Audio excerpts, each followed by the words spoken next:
Yeah.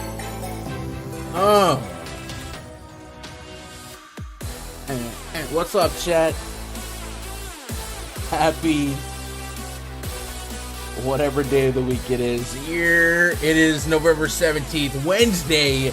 I'm Gun. Twitter.com/Gundacker. Joined by Twitter.com/ChronicVI. What's up? Looking so official that he needs a... Listen. I'm jamming. I love this. This intro music is just smack. It is different. It's different. I gotta outro, bro. It goes hard. After the streams, I'll be in the jiggy. What? He got the stream? Oh, there goes my thumbs up. God dang it. What's up, man? You played some 3-game NBA basketball last night? Yeah, no, I actually missed lock on the 6:30 game because I took a nap, but I actually played the last slate, the 2-gamer. Wish I had some more Gobert. I would have had a better night, but profit is profit, right? We'll take it. It was one of the weirdest slates in terms of like what I saw, like the top 10. Like there was just so many landmines that you were still alive with like one, sometimes two of them. Just complete utter chaos, blowouts everywhere. Mama said there'd be slates like that. Yeah. Bro, that LaMarcus Aldridge stuff was so weird. I didn't even, I don't know. I didn't even realize I had 30% until I saw Twitter freaking out. I was like, I wonder how much I got. And he was like 18.8% owned in my contest, and I had 30%. I was like, oh, I'm effed. But, no, man, it was, first of all, I think it was like for the last of the Mohicans. Almost did the macho. Put that away. Put it away for the last of the Mohicans in terms of, skeptics on the Warriors defense. And, I was a guy that would say, hey, their strength of schedule, a little favorable to go into Brooklyn and ice up KD and Harden the way they did. I'm a believer. So point the biggest skeptic out. I'll make him a believer. Yeah. Warriors play good defense, Chronic. It's official. More the story. Steph Curry, MVP candidate. He has to be leading, right? MVP right now? The MVP race? Steph, yeah, probably up there. Yeah. Probably up there. Oh, let's go home. Let's go home, ladies and gentlemen. Let's go home. Let's go home. Yo, that's my boy TJ shot that through the other day. Let's win tonight, Gun. Yeah. So, same vibes. Shot that through at the end of the stream the other day, and we didn't get him his love. So, shout out to TJ for that dono, the homie from Cali. So, hopefully we will go out there and make some bank tonight. I've been kind of frustrated with slate sizes, man. I love me 5, 6, 8 gamers. We keep getting the small 3 gamers, the massive 11 gamers, so much stuff happening. Like I like those medium-sized slates, and we just haven't been getting it. And I believe tomorrow might finally be a more modest-sized slate without being ultra small, or maybe that's Friday. I think tomorrow's small. Tomorrow's 6 gamers, so I can deal with that. And then Friday's another bigger slate. So. At least no 3 games tomorrow. But yeah, yesterday's 3-gamer was definitely, and usually when a 3-gamer involves like a Utah game, I'm scared anyway. But what are you gonna do? Might want to fade that. Yeah. I mean, it really depends, right? You can chop the slate up a little bit, right? I think today's the turbo slate's 5 games. Mm-hmm. You can play like that. I know there's less money in those prize pools, but if you're a player that you really, really thrive in that 5 to 7 game range, turbos may be advantageous. Yeah, I think once you put the 100K aside and you start playing for a profit, there's definitely reason to like those later slates, especially like you said, those turbos, the night slates where a lot of the mainstream DFS media is really putting clocking out after main slate lock, and you can really take advantage of maybe lesser skilled players that don't adjust to news. We've seen in the history, when a Jimmy Butler gets rolled out late in the night, he still picks up ownership, covers rake, stuff like that. Anyway, what's up, chat? What's up, Darren? What's up, Mia Moore? What up, Tall? Tall says sick intro. I didn't know what you were talking about, but I guess you mean the Devontae Graham plug. Yeah, shout out to the homie. What up, Fish fan? Fish says, I'm reserving the right to not hit either the thumbs up or the thumbs down. Ooh, yeah, hit that thumbs up. Dig it. I got it. It slipped. What's up, Alex? E made it happen. Josh in the chat, calm down, babe. What up? Whoa. Garrett Pocket in the chat. Yo, chat, you guys on Twitter? Hit that. Literally follow me on Twitter. Huh? Who's that? I'm talking to Danielle. Oh, I don't picture him to look like. Oh, I think it's your I don't know, your polo or whatever. We gonna throw my Run DFS shirt. I'll go do it, man. It's for the brand. Well, you gotta. Oh, your meeting's not until after lock, right? Like after. It's 6:30. Mm-hmm. Bro, you telling me you have the fire merch and you're not? Oh my gosh. The last 2 streams, I think I wore them that I was on. Yeah, I wear it's in my daily rotation of shirts. So I wear it once a week, once every 2 weeks. Yeah, you got the old school version, right? Like the Mm-hmm. that one.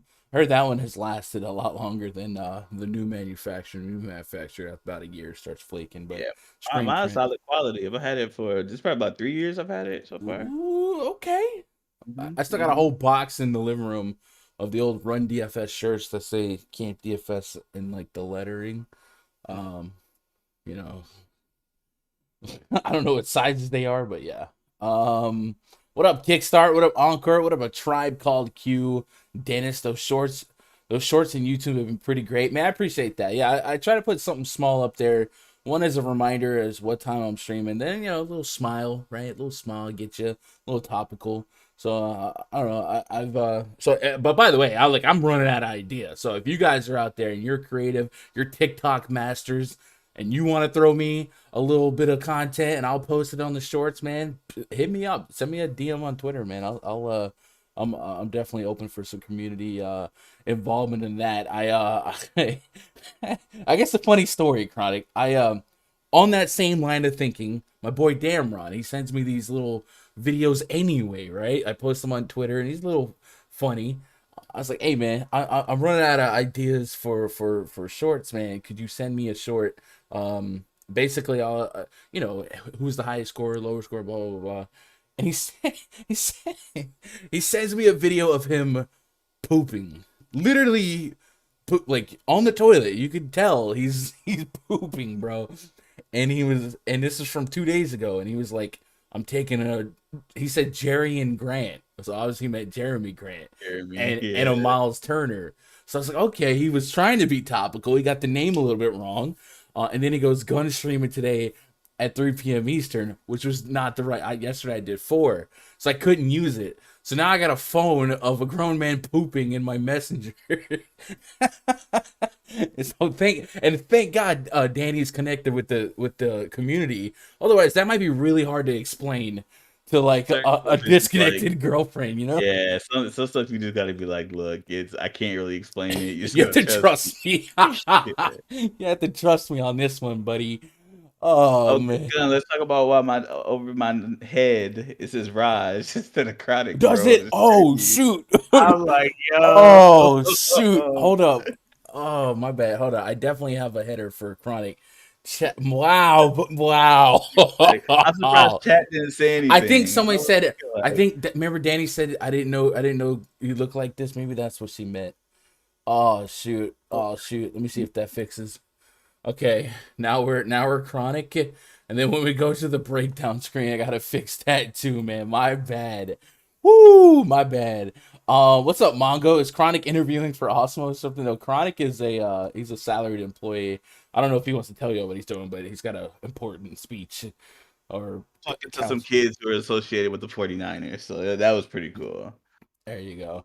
Josh plays DFS. Enjoyed you with EMAC. Looking forward to this Slate. Hey, man, I appreciate that. Me and EMAC will have another Slate Starter podcast, I believe, Friday morning. So we'll do it Thursday night. Friday's going to be a long day. What up, Brooklyn Silver? Good, I'm here every day. I just don't say anything most of the time, but I do hit the like button. I appreciate that. And I know a lot of you guys out there lurking. Hey man, everyone vibes their own vibes. I do appreciate you being there. Let me know that you're here. If you guys are like Brooklyn Silver out there and you lurk, as long as you hit that subscribe button, we Gucci, right? Like I'm trying to get to 6K subs by January 1. Did the math again yesterday. Need like 48 new subs a week or something weird like that. So if you guys help me get closer and closer to that goal, I would be forever in debt. And today our like goal is 110 likes. We'll throw out another week pass for free at rundfs.com. But we have so much to talk about tonight in terms of basketball. So I'm going to seamlessly transfer to the breakdown screen. Guys, I need you guys not to pay attention to Chronic's name as we go back to breakdown. And then let's get the Chronic. Boom, now you're Chronic again. All right. Dude, how did that slip on me earlier? Oh yeah. Sorry, man. You managing a lot of stuff. I'm glad you noticed that. Like, imagine we did this whole stream and you were Chronic. I've done that before on an Osmo stream. I think for like half a stream they had me as I think it was Max, DFS Max, who's really, really smart. But I'm not him. So, so yeah. What up, Josh Jennings Fish? If you get that number, you should get Danny a puppy. Here we go with it. Like it up. R.I.P. to Young Dolph. Chronic, can you help me out on that one? Young Dolph is a rapper from Memphis. He got killed today, so unfortunate. Okay. All right. Well, I guess I should have context clues on that one. Hey, I'm refreshing the Underdog NBA Twitter account. See what we're watching in terms of news today. I think it's pretty, knock on wood for a slate this size, but I think it's, we pretty much know what we have and what to maybe watch out for. The headline, if we don't bury the lead here, is Luka Doncic is out. So we get to play some Jalen Brunson at 5K, but via Underdog NBA, key news to watch there is the money train. Damian Lillard questionable, Jimmy Butler questionable, Bam Adebayo questionable, AD is probable. That's the fade AD train. Bogdan Bogdanovic is questionable. Chris Middleton expected to play.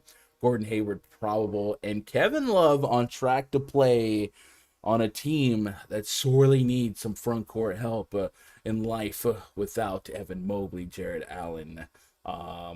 So we'll see if Kevin Love, we can talk ourselves into playing some of him. Hey, this stream brought to you by rundfs.com. If you guys are looking to burp a little bang while you do a drop, then check out rundfs.com. Check out VIP memberships. Find something that's right for you. We've added extra utility integrated with Fantasy Cruncher, so you guys can tail some of my projections, some of my player pool picks, put them with yours, and fire them away in Fantasy Cruncher. I definitely recommend you guys use an optimizer to manage your multi-entry lineups, and Cruncher's the one that I use. So if you sign up for VIP and you're like, I don't know how to achieve this or accomplish this with my opto, well, if you're using Fantasy Cruncher, I can kind of walk you through it. So a little bit of extra utility in your subscription and a little extra bang for your buck. And then, of course, you'll unlock access to the rundfs.com NBA VIP spreadsheet. And then you'll get into that rundfs.com VIP Discord where Dang Lazy Mofo says, Hootie Raj or get the F out. Hater in the house. No. Sounds like a hater. A couple haters. Got a couple haters.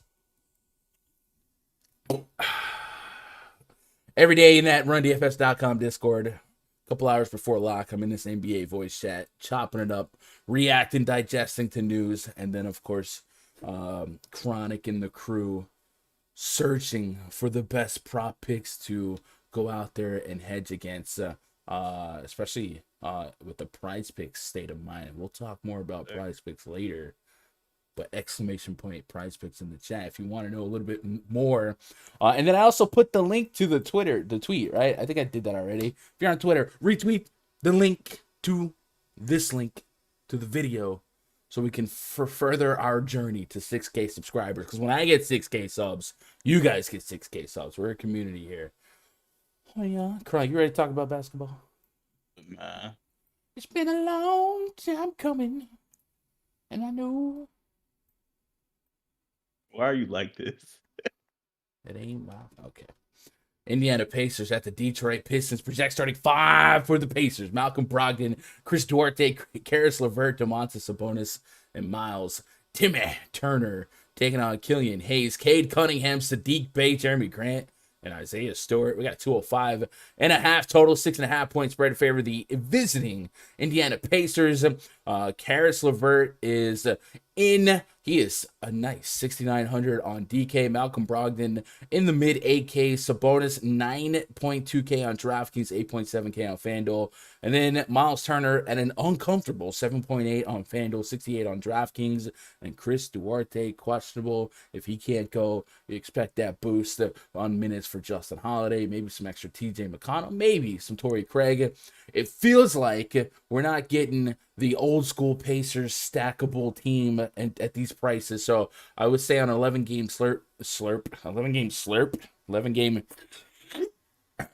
that I'm not that high on any of the Pacers right now. On the Pistons side, Cade Cunningham has sustained a well over 20% usage rate in all but one game this season, and he's coming off easily his best game of the year, and this is something that we will be looking for more of going forward for the number 1 overall pick. 35 minutes against Sacramento. Now, matchups don't get a whole lot more favorable than Sacramento. He did not have an off day. 35 minutes in that game, but 30 plus minutes now is probably the expectations. Yeah, there's a game or two without Killian Hayes, but I still think he's going to be a shot taker, and the peripherals have been there as well. We saw 8 assists last game, and we've been seeing a lot of games with 4 or more rebounds. So at 6,100, I said it this morning on the Slate Starter podcast, Chronic. Could you see a world where the number 1 overall pick in I don't know, by the All-Star break is 8K, and we're going to be like, whoa, we didn't play this dude at 5.8, 6,100. I know he's had a rocky, volatile start, but I think this could be a guy that we regret now playing at a more modest price that we get right now. What are your leans on this game? Yeah, so this game I think the total is 205.5. Indiana is favored by almost 7 points. So it should be a relatively close game, not a very sexy game overall. So I wouldn't game stack it. My favorite play, you buried the lead, is Cade Cunningham at 6.1K on DraftKings. I think that you talked about the rocky start that he had. 1, he's a rookie. 2, he's coming off of I believe it was an ankle injury. I'm a former Pistons fan. I should know this, right? But he's working his way into form, especially he's going to have those rookie bumps and but the people like Jalen Green, not OG, Scotty Barnes, they have more games under their belt, so they're a little more not established, but their roles are more defined in their team. Cade is going to be the number 2 chucker on this team behind Jeremy Grant. At 6,100, that usage rate, I think the last game it's been up and down, but his usage rate was almost 30%. In that last game, it was 27%. He dropped a 50 bomb. Sacramento Kings is a really, really good matchup. I'm not saying go 100% on Cade, but he'd definitely be in my player pool. Anybody else I'm interested in? Not on the Detroit side, maybe some Sadiq Bey, question mark? Maybe. I know you are more fond of him. You want to talk about Sadiq Bey? Yeah, Sadiq Bey, Jeremy Grant are the other two that I kind of lean on. Without Kelly Olynyk, I really don't look at the bench much at all, and I look at Jeremy Grant, one to play elongated minutes, and then Sadiq Bey, Jeremy Grant, Cade Cunningham. Those are really the 3 guys I expect to absorb the most uses. There was that crazy big game from Killian Hayes, actually 2 big games from Killian Hayes at this price point, so maybe you spin that in the range of outcomes wheel. The other guy I want to talk about is Isaiah Stewart. If he can resist foul trouble or resist blowout propensity, I do think he has every bit of point per minute production viability, and we've seen that in his last 2 games. 32 minutes against Toronto, 27 minutes against Sacramento, and he's achieved over a point per minute. Against Cleveland, early foul troubles got him. Game got a little bit away from him. Same with Houston, 5 fouls in 15 minutes. So he's going to come with a little bit of risk if he's going to be out there hacking and going against high usage bigs like Sabonis and Turner make that a risk that we have to appreciate. But I still think his per minute production could be viable for his fantasy salary. So there are some plays I would get to on the Pistons here. 11 game slate. I want to make sure I'm not overexposed to the Pistons. I think Kate Cunningham easily my favorite option here. But I do think I can allow. I probably don't get to Killian Hayes, but I could allow Cunningham, Bay, Grant, Isaiah Stewart in the player pool of 150. But you'll probably catch me setting some rules to not have like more than 2 Pistons in the lineup or something like that, because I don't really go out of my way to pick on the Pacers here. And then overall, the pace of this game should be pretty slow, and we got a pretty low total, so I'm not too enamored by it. Hopefully I don't like regret missing out on the Pacers later, but I just don't feel like I'm getting a smash price point at anyone individually on the Pacers. I think a safe play, maybe not so much of the best upside, is Malcolm Brogdon. Since he's been back, his usage has been almost around 30%. It's been around like 25 to he hit 30 a couple times usage, and he's been a consistent. The lowest he's got you was 42 since he's been back. Mhm. So I don't know if you have any cash game players in here, but hey, I think that a 40 bomb from 8.2K, especially on DraftKings, considering that a lot of the guys that you will want to play, the KDs, the Giannis's, they're all over like 11K.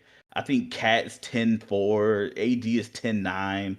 DK has been not doing us any favors with these pricing. So if you can get close to their production, I'm talking about within 10 points from 8.4 Malcolm Brogdon, that might be a chip in a chair.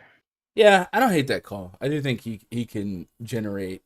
I think he would probably be the guy I'm most likely to get to on the Pacers, 84, hoping for 45, 50. Chip in a chair. Who says that? You, man, that's your thing. Washington Wizards at the Charlotte Hornets. Next game on the docket. A really nice 220.5 total. Home team Charlotte Hornets favored by 1 here. Project starting 5 for the Wizards: Spencer Dinwiddie, Bradley Beal, Kentavious Caldwell Pope, Kyle Kuzma, and Daniel Gafford taking on LaMelo Ball, Terry Rozier, Gordon Hayward, maybe Miles Bridges, and Mason Plumlee. Bradley Beal back in the mix here for the Wizards. So sites have kind of corrected Dinwiddie's price versus Beal being out the last 2 games. So I feel like this price point seems inefficient to target, which is kind of a shame because I love picking on the Charlotte Hornets here, and their pace and their defensive efficiency are just a thing of beauty. And this 220 total kind of reflects that. So I don't know, maybe in tournaments it's still worth taking some stabs at high usage, high involvement guys here. But just looking through and through, at least on a DraftKings bifocals, I think Bradley Beal and Montrezl Harrell were the 2 guys I was most likely to get to. And Montrezl Harrell doesn't come without risk, but this is the perfect environment for a guy like Montrezl Harrell. Fast-paced basketball, porous defense, and a team that doesn't rebound pretty well. So Montrezl Harrell could have one of those really, really risky 35, 40 fantasy point games. I do think FanDuel has him at a price point where I don't know if the risk really is worth the reward if he gets to the 40. But on DraftKings, I can see that 6,600 paying off. Chronic, are you with me here? Like I wake up, find Hornets, stack against Hornets. But the Wizards' pricing is all jacked up because of the 2 games without Bradley Beal. Because Bradley Beal being out, right? And then Dinwiddie going off. I think Harold didn't really do too much, but Kuzma as well at 6,800. It's kind of uncomfortable, to be honest with you, because come on, y'all, it's Kyle Kuzma. But Kyle Kuzma has been getting there for the majority of the year. Like I could see him dropping a 40 bomb in this game. This matchup, I think this is 1, 2, 3, 4. The top, like a top 5 DVP matchup at the power forward position. He is getting 30 minutes a game. I like it. It doesn't feel good, but I like it. Okay. I mean, how much you like it? 20 lineups. In 20 lineups, I probably had 20% of Kuzma, 20 to 25%. So that's what, 1 in 4. I can see it, man. Because here's the thing: I'm a DVP hunter, especially with minutes. Bridges is giving it up. He's more, most improved candidate, but more on the offensive end than anything else. If you're talking about, like I said, if Hayward's a GTD, let's see, he's probable right now. So Hayward's probably going to play. So Hayward playing as well. I mean, I don't know. I could definitely see Kuzma double in here, maybe like a 12 and 15 game, 15 and 12 game or something like that. The only thing about Montrezl Harrell is his minutes are unsafe. Yeah. You're getting 20 to 25 minutes a game, and you're just, I mean, he's going to, I think he like 1.5 fantasy points a minute, which is crazy, but that's just what he does, right? I think Kuzma's a safer option for me. I don't know. Maybe I'm being a wuss. No. Montrezl Harrell is kind of like the LaMarcus Aldridge effect, where he's getting 22, 23, 24 minutes, and he's just like going nuts in it. But that's like not an anomaly for Montrezl Harrell. We know he can produce at a ridiculous clip for fantasy. And then this is the matchup that you want him. You want him in fast-paced matchups, porous defenses. So I think the 6,600, I'm kind of there. Obviously, if Gafford was out, it would be a stone cold lock. And then maybe I'm overlooking Gafford to an extent at 4,400. Could he get me to 25-30? I think that's possible. On the Charlotte Hornets side, there's a giant gap between the price point on LaMelo Ball from FanDuel to DK, $1,700 discrepancy. 9K on FanDuel, looking for the north side of 50, and 10.7K on DraftKings. So at 10.7K on DK, you probably don't see much in lieu of LaMelo ownership. The Wizards' defensive efficiency has been pretty good. The Wizards have been one of the more surprising stories in all of basketball, and we're talking a lot of money to put on LaMelo Ball that is a stone's throw away from guys like AD, I know, KD, Giannis is on the slate, and then right below him you get Cat still, you get Tatum without Jaylen Brown, a couple of options to pivot here. So I don't know that LaMelo is going to pick up a ton of ownership at this price on DK, but on FanDuel, I definitely can get there. And there's a couple of guys that on FanDuel lately that when they hit the 9K area, people have like a more skittish approach in terms of rostering them. The John Morants, the DeJounte Murrays, the LaMelo Balls, right? Like, people love these guys at 8K, and they're a little bit more skittish at 9K. And you saw last night, DeJounte Murray has got this price point for a reason. So I do think on FanDuel, I probably get to a little bit of LaMelo Ball. The rest of the Hornets here are a little bit more hit and miss. Miles Bridges is just playing minutes on top of minutes, and when he's done playing minutes, they give him a couple more minutes. So I love minutes in NBA. I think at 83, 81, I need the 40 plus fantasy points. That's kind of my soft projection for him right now, is the 40 plus.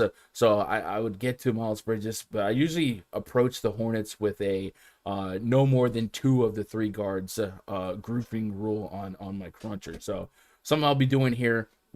I would also say be cognitive of maybe some of the minutes that we saw the last couple games. I know there was a Oubre ejection in the mix, and that might have boosted Melo to even more minutes than we probably expect him to get. Maybe Cody Martin, somebody got a boost. Just put a little context to the Oubre situation, right? Let's get caught up on chat. Chat, what are you guys doing with this game, if anything? Drop me your favorite plays. I really feel like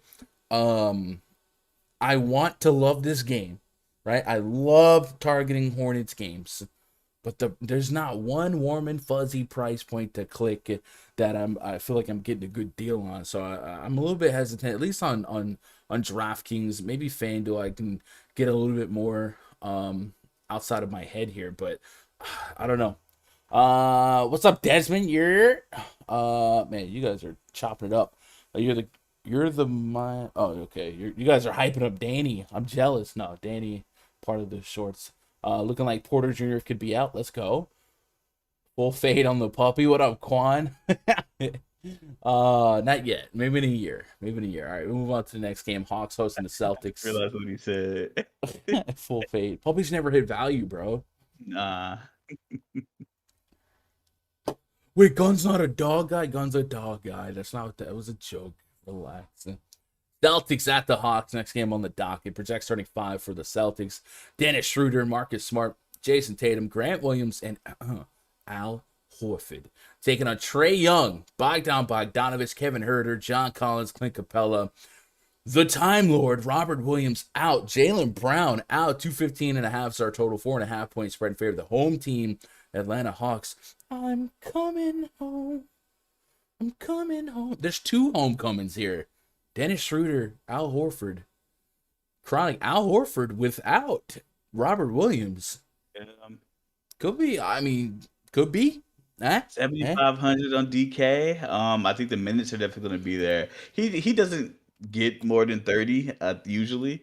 Is there more minute allocations here without Tyler? I think Grant Williams slots in and takes a lot of those minutes.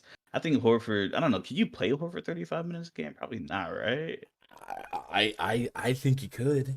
Yeah, Maybe yeah. 35 is a push, but 33 is fine. You've seen him play the extra, the overtime game against Washington. So I don't know. Maybe that's not their hope or intention, but without Robert Williams, maybe they don't have a choice here. Double double, a bunch of blocks in the mix. We know that's his part of his game.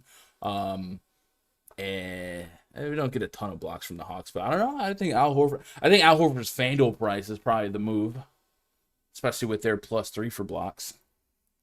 I mean, the matchup isn't terrible, right? People think of Clint Capella, defensive player of the year candidate, as like this, lockdown, like basically like Rudy Gobert minus, and not really.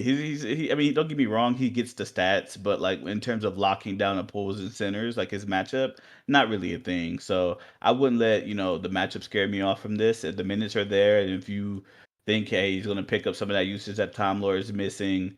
Um, I really enjoy Jason Tatum in this game. I think the wing rotation for Atlanta, who's going to check him? Bogdan's hurt, Herter's hurt. Hunter is really their best defender on the wing, and he's not playing. He's actually out. Mm-hmm. Who's checking Tatum? That's what I want to know. So Jason Tatum is, man, why can't I quit you? Yeah, man, Tatum's shot selection is definitely eroded into now what you want. And I'm trying to put Oh, this. he's playing hero ball. He's playing, yeah, and years past he's been taking more high percentage shots at the rim, and now he's just like chucking it. I don't think that's we're not getting the results we want out of him. But yeah, man, no Jaylen Brown, no Robert Williams, big minutes here against the Atlanta Hawks. I definitely I don't want to give up on Tatum. I know the usage is going to be near 30% every game. The minutes going to be sky high, 20 plus shot attempts in 4 games straight right now. The results are going to come eventually, and I think the Fanduel price point's a little bit more welcoming to me at 9,300, almost $1,000 discount to the DK price point. So I'm definitely on board on Tatum. I just am not sure what level, what tier I'm going to have Tatum at. In 20 lineups right now, we haven't, not a ton of foresight into the future, but I would assume you just anticipate Jalen Brunson like 50% and like maybe Porzingis, like. In 20 lineups, does Tatum get to a tier 1 for you? Is it tier 2? Imagine tier 2, and the way I look at it is I'm trying to compare him to other people in his price range, right? I had mentioned it earlier about LaMelo Ball. Would you rather play LaMelo Ball? Or would you rather play Tatum? My answer is Tatum, 8 out of 10. At the same, at I their mean, their price prices points today, right? are Yeah. 500 off. Melo's 500, but let's just say it's negligible. Like 1v1, I'd probably rather play Tatum. Could be a hot take. I don't know. I I don't just think don't I see don't it. think I'm giving up or getting a big margin, right? I think it could be Mhm, plus minus 5 mhm. on an average day. Like I know Yeah. Melo's had some big games, but yeah, plus minus 5, and basically that's your 1x. So I think I'm leaning with you on Tatum just because of the minutes, and I don't know. Schroeder could definitely contribute offensively and be a problem, but on LaMelo's side, there's so many guys that could take over: Rozier, Hayward, Bridges, His defense is Oubre pretty has gotten good, hot, right? right? So Yeah. I do think the Celtics, Mhm. very rarely are going to succeed in a spot like this if Tatum is full on bad. There's been a couple of, and they got bailed out by bad opponents. But I guess I'm kind of with you in that regard. I'd probably lean more Like, towards. this is the way I look at it, right? Do you want to play Giannis at 12-5? It's the Lakers, so yeah, right. Do you want to play Russ and AD against Milwaukee? Maybe not. So I'm just thinking about if you want to pay up, if you want to be that guy. I mean, if you want to pay up for that, that guy over 10K, it's going to have to be like a Tatum or Cat versus Sacramento. I know I'm burying the lead. I apologize, but just context of the slate is important. No, yeah, context is very, very key. And I do think there would be some pushback on Giannis just because Middleton's expected to be back, and a 12 plus K on 11 game slate, you really got to be the nuts. So I don't know. I do think there's some trepidation by the field on a guy like Tatum because there's a lot of game log watching going on, and it's been well documented about how not great Tatum's been and how extremely inefficient he's been.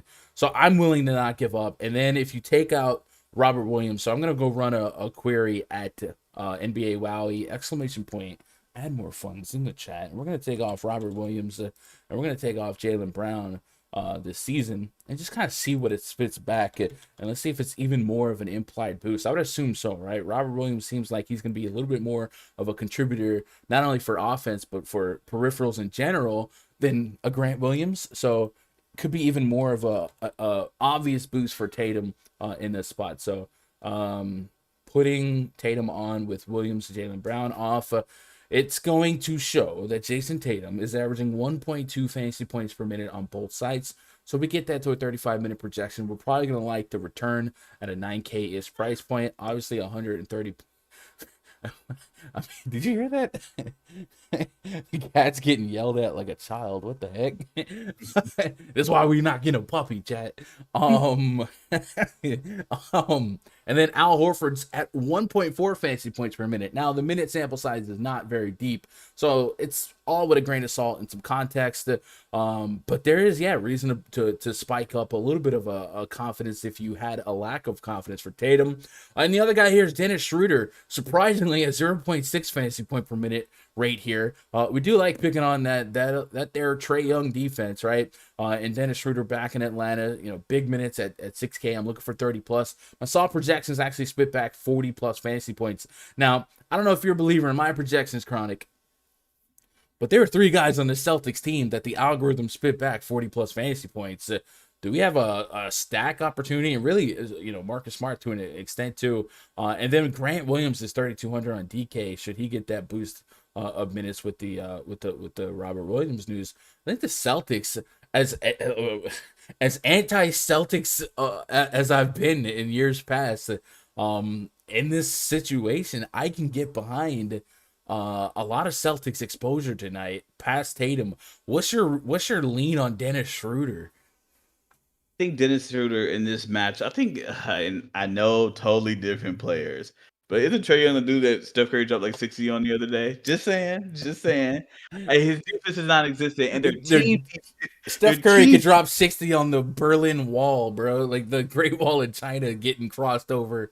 But Atlanta's team defense is definitely taking a step back. That's why they're not playing as well this year. So I can definitely see some Dennis Schroeder there. I'm skittish on Grant Williams. Let me tell you why. I don't think that he's going to get much burn today, so he wouldn't be a value option that I'm chasing today. I know we talked about this in the pre-lock tech a week ago. I'm a fan of Josh Richardson. I think Tatum could slide and play the 4, and then you could run a 3 guards with Tatum and Horford for the majority of the game. I probably think that's a better lineup than running Grant Williams out there. I'm not saying he's a bum, but it's Grant Williams. So I'm not on him for value. I would rather have 3,300 Josh Richardson on DK. He's 5.1 on Fanduel. I wouldn't do it. But I'll take a stab at Josh Richardson there. But yeah, I'm playing some Dennis. I'm not playing Marcus Smart. I don't like playing him. I feel like he never gets there for me. So, but yeah, between Schroeder and Tatum, and then like I said, maybe on Horford. Maybe I could play some Horford as well. I'll probably regret it processually later. That's a word. But yeah, I think I'm a little bit more enamored with the Celtics than I want to be. Hawks head coach Nate McMillan said that both Kevin Huerter and Bogdan Bogdanovic left hamstring and right ankle will be game time decisions. So if one or both of those players would be out, we already talked about DeAndre Hunter being down for the count. The Cam Reddish train would come charging in, and he is just 3,400 on DK. Would probably benefit a lot here. And then Danilo Gallinari is pretty cheap on both sides. And in that last game when Herter went down, and I had a whole lot of exposure to it, Gallinari stepped up pretty big for fantasy, and maybe he's somebody we put in our risky value pool, and then we asterisk that, and in the last 2 games, 26, 28 minutes, a point per minute production is a viable range of outcome for him. So a couple of things to keep an eye on from the Hawks side. And then, of course, Trae Young. And then I mentioned this morning, Clint Capella, 7K, 7,200. We've been getting 30-plus minutes out of him really consistently. Any worries we had going into the season in terms of how many minutes he could play per game are done. Like, he's out there playing in competitive games. And on the last slate he was on against Orlando, very favorable matchup. did get us 50+ fantasy points. It does feel like in competitive games, we should expect Capella to be a big part of the minute rotation. And then, of course, we know he's going to soak up rebounds and soak up peripherals, blocks, and steals. So 7,200 might be a little too light of a price point on Clint Capella. Let's get caught up on chat. Did you have something? No, so I could definitely see that as well. Josh plays DFS. Don't tell me to play the Celtics. Don't do it. Not going to be able to do it. And you'll say that. Miami Heat, next game on the docket. New Orleans Pelicans coming to town. Project starting 5 for the Pelicans. Friend of the channel. Devontae Graham, Nickeil Alexander-Walker, Brandon Ingram, Josh Hart, and Jonas Valanciunas taking on Kyle Lowry. Duncan Robinson, Jimmy G buckets. And the G stands for game time decision. PJ Tucker and Bam Adebayo. 213.5 is our total. 7.5 point spread in favor of the home team Miami Heat. So a pretty generous spread here. Makes me think that at least Adebayo is probably closer to in than out. And then Jimmy Butler. You got any leans on the news there on Butler and Adebayo? Adebayo has been kind of questionable every game, and then we've seen him sit twice and play every other game that he's on track to play. Yeah, so about Adebayo, we had that left knee bruise that he's been playing through. Still playing at the All-Star level. I think they probably set him last game. He's closer to playing than I would imagine that Jimmy Butler would be with his right ankle sprain, and we know how serious those ankle sprains could be. So like I said, just on official news, without no speculation, both questionable, both game time decisions. I lean that Bam is closer in than Jimmy is. But I could see a situation where they both sit again today. I just tried to throw a bang in the trash can and I missed. So I don't know. Whoever just touted, probably don't play him. It's a bad omen. At least you didn't yell Kobe. Yeah, did it. Back in my day, that's what we did. But dive into this game, especially considering with Jimmy and Bam being out. I love Kyle Lowry today. I played point guards against friend of the channel, Devontae Graham, every single time, and not once has it failed me. I'm like 6 for 6. And I'm gonna continue to do it. So 78%, 7,800 Kyle Lowry. I'm gonna have a big chunk of him today, especially if you tell me that his, the two highest usage guys on the team are going to be down. That just sweetens the pot even more. I would even be willing to say that at his new price point of 7,500, fire up Tyler Hero as well. He's playing lights out because Duncan Robinson isn't shooting at all. So them two running the point guard, shooting guard duties, sign me up, man. I'm all on that. So in a world where potentially Jimmy Butler and Adebayo did miss, and I feel like Adebayo is closer to in than out, just based on trends. But in a world where they did miss, let's just say we get the same scenario. Is 7,400 on FanDuel, 7,500 enough to get you away from Tyler Hero? I don't believe so. Not in this matchup. I don't think so. Not in this matchup. Yeah, Hero has been absolutely a problem when he gets the opportunity to step up, play deep minutes, and you mentioned it, man. This has been a generous fantasy point matchup, and 37, 37, 39, 42 minutes in 4 games straight for Tyler Hero. 40+ fantasy points is definitely there for him. He gave the Jazz buckets. If you can get the Jazz buckets, you're good in my book. I don't think the price point is out of hand. 7,500 for a guy that's going to play. Look up his game log the last 4 games, and I understand this is with Jimmy out, but I don't think Jimmy's playing. It's 37 minutes a game. I'm sure there's an overtime in there somewhere. I don't remember what game it was. Maybe it was the Clippers game. I believe it was an overtime game before he played 38. But he's getting 35 minutes a game is reasonable as a minute projection for this guy. I'm firing him up, man. If we get a world where Adebayo and Jimmy Butler don't play, Dwayne Dedmon is also listed as questionable with a right groin strain, and we know basketball players don't like to play with that. We already know Markieff Morris is out. PJ Tucker, 45 minutes at 3,800. Could he fall into rebounds against the Pelicans? God. Maybe. Are they going to suit up Udonis Haslem? Probably not. So it could get real bad here. But like I said, I think my lean here is probably expect Adebayo Anybody on the Pelicans here? Brandon Ingram looks like he's back at 8,100 on FanDuel, 8,600 on DK. Josh Hart's been a peripheral, getting kind of guy. And then J-Val's been that dude for us. But if Adebayo's in, it's certainly probably the least favorable matchup for a 9K center is that Bam Adebayo defense. Would you find yourself being devoid of Pelicans exposure if we get a full strength Heat lineup? Because full strength Heat lineup. Are we saying with Jimmy or without? Regardless, they're good defensively. Mm-hmm. And I think that J-Val is priced up for BI to be out, and BI BI plays, and he's a black hole when he plays. Like 36, I think he had 36% usage the first game, 43% usage the second game. If he gets the ball, he's not passing it. It's just that simple. And that hurts J-Val. J-Val needs somebody to feed him in the post. So I'm off J-Val till that price point comes down, especially in this matchup. I'm not a fan. I mean, I guess if you're a GPP bro, go for it, but I'm not feeling it today. Let's get caught up in chat. Random says, yo, shout out to Gunn for being wait, what? For being one of the only consistent black voices at Awesemo. I don't know why, but I feel like your sense of humor would understand this joke. No offense, Brody. I mean, I'm not offended. I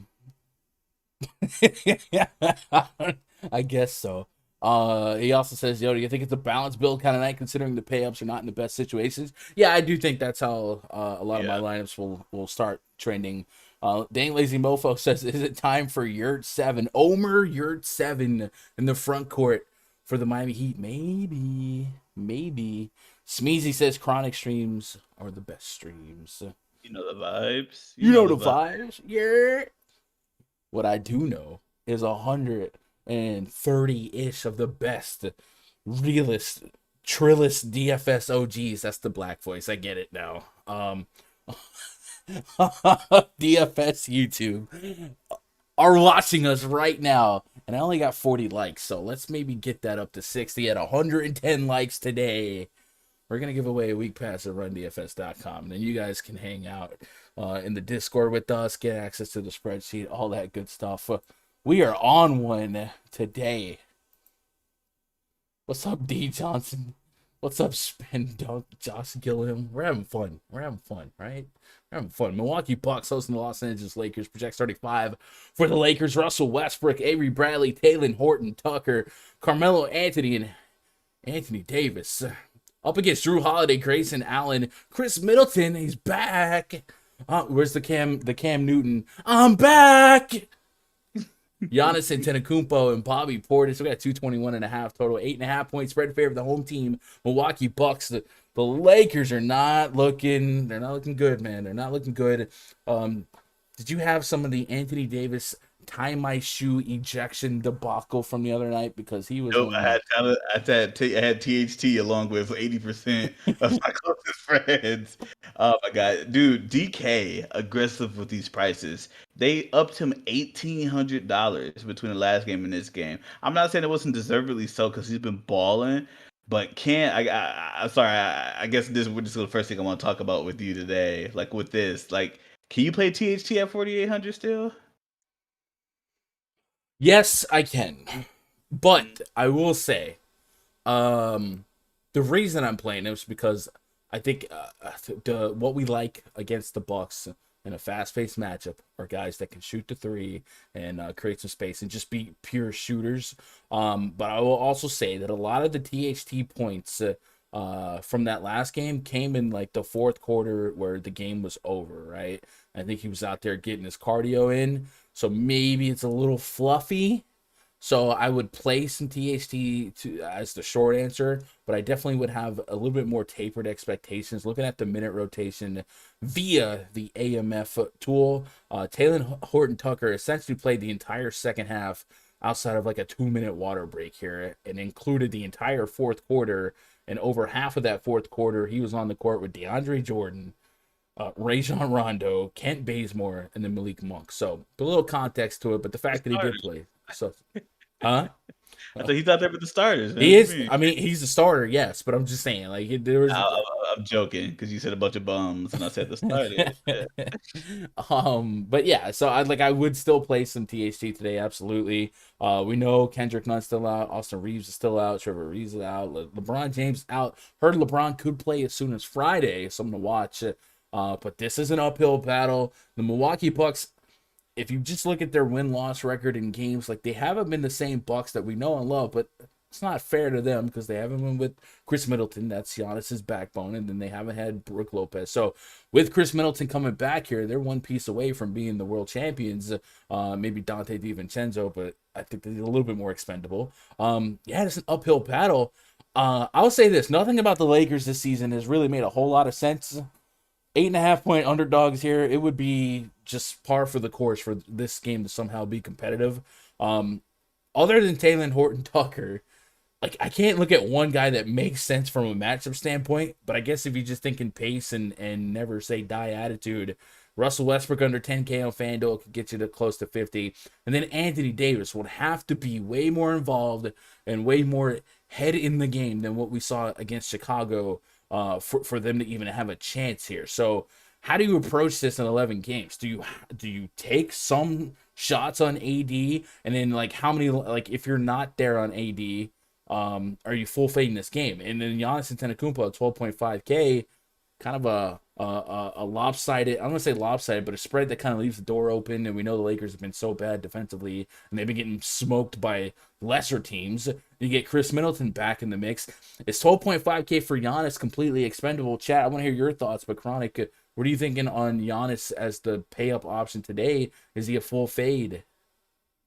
No, right before Giannis, you had mentioned and asked about AD. Ah, man. So you would think AD coming home game, he's from Chicago, he would have balled out. I don't know what the hell happened that game, to be completely honest with you. That was in LA. But Yeah, it was in LA, yeah. But it's, you hometown team, right? Like, yeah, he sucked. you know, Like it was yeah, bad. exactly. He still didn't do anything. Yeah, so I don't know. I'm thinking of the matchup. Mm-hmm. And it's probably will they have Giannis on him, or would they put Portis on him? It'll probably be Giannis, right? Yeah, I think it's just Even, dancing with the stars. They mix and match. yeah. I don't know, man. I don't think I could do it. I think that if you do have the stomach to play AD, you will be on the island in terms of he should be sub 10% owned. I don't know if I could set my money on fire like that, honestly. I mean, if he goes off, he goes off, right? But I just don't think I could do it. And Giannis hasn't hit value at this 12.5, 1200, 12.3 that he was the last couple games. I mean, the highest he dropped was 67 against the Wizards. And in a decent match, I mean, and that was a bad matchup as well. So he went off that game, but man, you need him to basically score 70 points. He needed to be the best player on the slate. And he's $1,000 more than like the next guy up, which is KD and Harden. So like I don't necessarily believe that he needs to lap those guys, but he needs to be at least the top scorer because the 11 game slate, you're gonna have some value to kind of fill in the blanks here. But I'm with you. Yeah, he needs to go nuts. Somebody's going to drop 50 that's not going to be 8K, 9K, right? 100%. So if Giannis is getting you within 5 to 8 points of that person, I'm not gonna say you're dead in the water, but like it really lowers your ceiling in those lineups. Mm-hmm. Like yeah. I was saying historically he's got a couple of okay games against the Bucks. That's 80, by the way, and then running it back. I think this is one of those weird spots where kind of like the Hornets game where like I want to be at a 220 total. I want to be at a fast paced game. I want to pick on a bad defense, Lakers, but I don't think I'm getting a great deal. Anyone, even Chris Middleton came back at a pretty aggressive price. I don't say aggressive, but pretty like fair price for the matchup. So I'm really not there on much in this game. I might not give up on Russell Westbrook on FanDuel at 9,700. But I think it's can Horton Tucker hit threes? Can Carmelo continue to hit threes at a high clip? Otherwise, Lakers are in a big time uphill battle. Looking at chat, Quan said fade all but THT.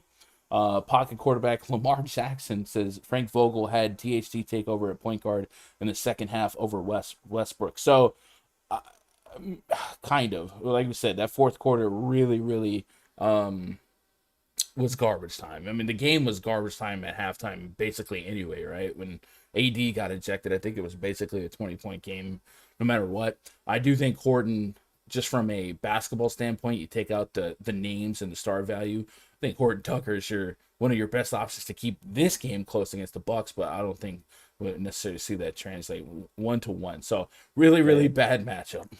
Hey, how you feel about Drew Holiday, Gun? I think that he is in. I think, just according to DVP, he's in the nuttiest matchup. I know Middleton's being back is going to take away some of that usage. You know, that when it was just him, Giannis, and Portis, he's Yeah. 7,500. No, 7,300 on DK. Talk to me about some Drew Holiday. Can you get some of him? So I think he would be one of those obvious plays in retrospect. The match has been so pure, and one of the things about Russell Westbrook that makes it even more pure for a guy like Drew Holiday is Westbrook is about to set like an all-time record at turnovers per game in a season, right? And Drew Holiday, he can get steals. He'll swipe some wallets here, averaging 1.3 steals per game as is. A guy like Russell Westbrook can only increase the potential of that. So maybe the price, like I said, the price doesn't feel the best when you throw Middleton back in the mix. But when you think about, there is some absences and potential absences with that guard rotation. We'll see if George Hill goes. We know DiVincenzo's still down. Like, if you get to 35, 36 minutes as your projection minute-wise for Drew Holiday, and that's what I got, the matchup doesn't get better. So it'll come down to, I guess, what you believe his usage will be sharing the court with Middleton. But I think the peripherals are absolutely going to be there, and I definitely think the steals can be there. You might get one of those 3-4 steal games out of Drew Holiday. So I like him, but the price seems fair, maybe overly fair, a little tight. So I don't know how much meat is left on the bone, but he makes sense. Over 7K? I don't know. I remember playing Drew Holiday around 8K before. Not something like with this team, but Right. I'm comfortable with the price. I'm comfortable. I mean, especially considering DK, how aggressively priced everybody else is. Really trying to find some pitfalls in the price. Remember the Zach LaVine pricing a couple of days ago, things of that nature. So that's what I'm trying to find here, and I think that this isn't too aggressive. It's the highest he's been all year, but I'm not comfortable with it. Chris Middleton is probably gonna come back as a shell of himself for the first couple of games because he's dealing with COVID, right? I mean, I don't know. I don't like to believe that because he was out for a minute. So like, yeah, that was an issue. But like, I don't think they let him come back unless they like. It was COVID plus a personal matter, so I don't know what that means. Yeah, I think he's fine. Lorenza in the YouTube chat says AD and Russ dropping 70 DKP apiece. Run it back with Drew, Allen, and Giannis. How? How? Come on, Renza. What are we doing here, bro? You gotta play Grant Williams. There's no way. There's no way. Is there any way? There's no way. There's no way. There's no way. 31.20 per. Come on, Lorenza. Come on, Lorenza. You're killing me, bro. Killing me, Smalls. No, can't do it. Can't do it. Chat, hit that thumbs up. Hit that thumbs up if you're out there. Hello. Cavs at the Brooklyn Nets. Projected starting 5 for the Cavs. Pretty Ricky Rubio, Darius Garland, Isaac Okoro, Dean Wade, and Kevin Love. Up against James Harden, Patty Mills, Bruce Brown, Kevin Durant, and Blake Griffin. We got a 206.5 total, 9.5 point spread in favor of the home team Brooklyn Nets. Yeah, so the Brooklyn Nets kind of got their manhood taken from them last night by Steph Curry. Did you see that this Brooklyn crowd was chanting "shoot it" to Steph Curry? Like, they wanted him to keep chucking.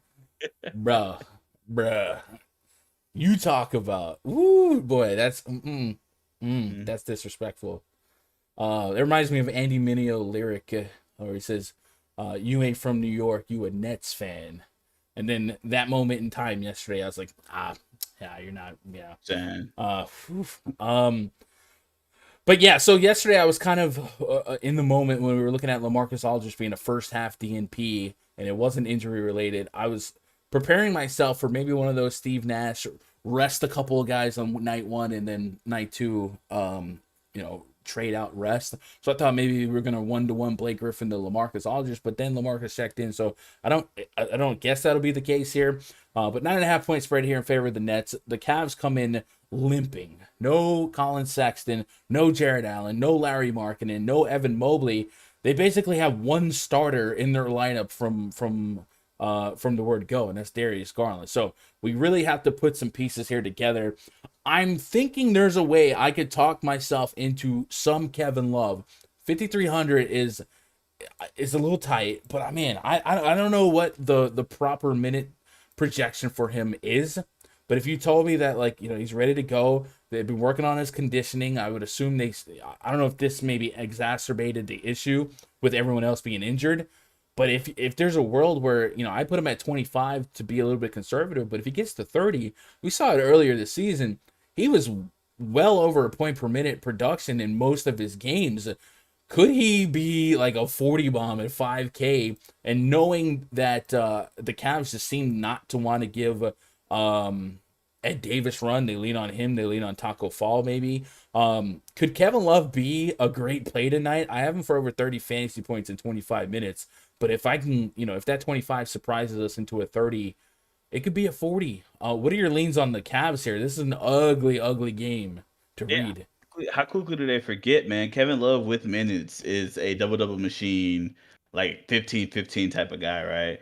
And who would he be matching up with in the front court, right? You got Blake Griffin, who is a shell of himself. The LaMarcus Aldridge couldn't deal with K-Love. I'm not saying K-Love is the same guy when he was in Minnesota or when LeBron was carried on the championships. That's not my point, though. But I think that, like, some of that big man skill set just doesn't go away. Boxing out, getting boards, footwork, that doesn't go away with age. So I like Kevin Love today at that price point, especially if you can pencil him in for anywhere around like 27 minutes a game. The matchup is going to be there. Really quick about your LaMarcus Aldridge thing. I think it was the whole traditional centers against the Warriors thing. I actively avoided. I didn't play that, that part of the slate last night. I took a nap.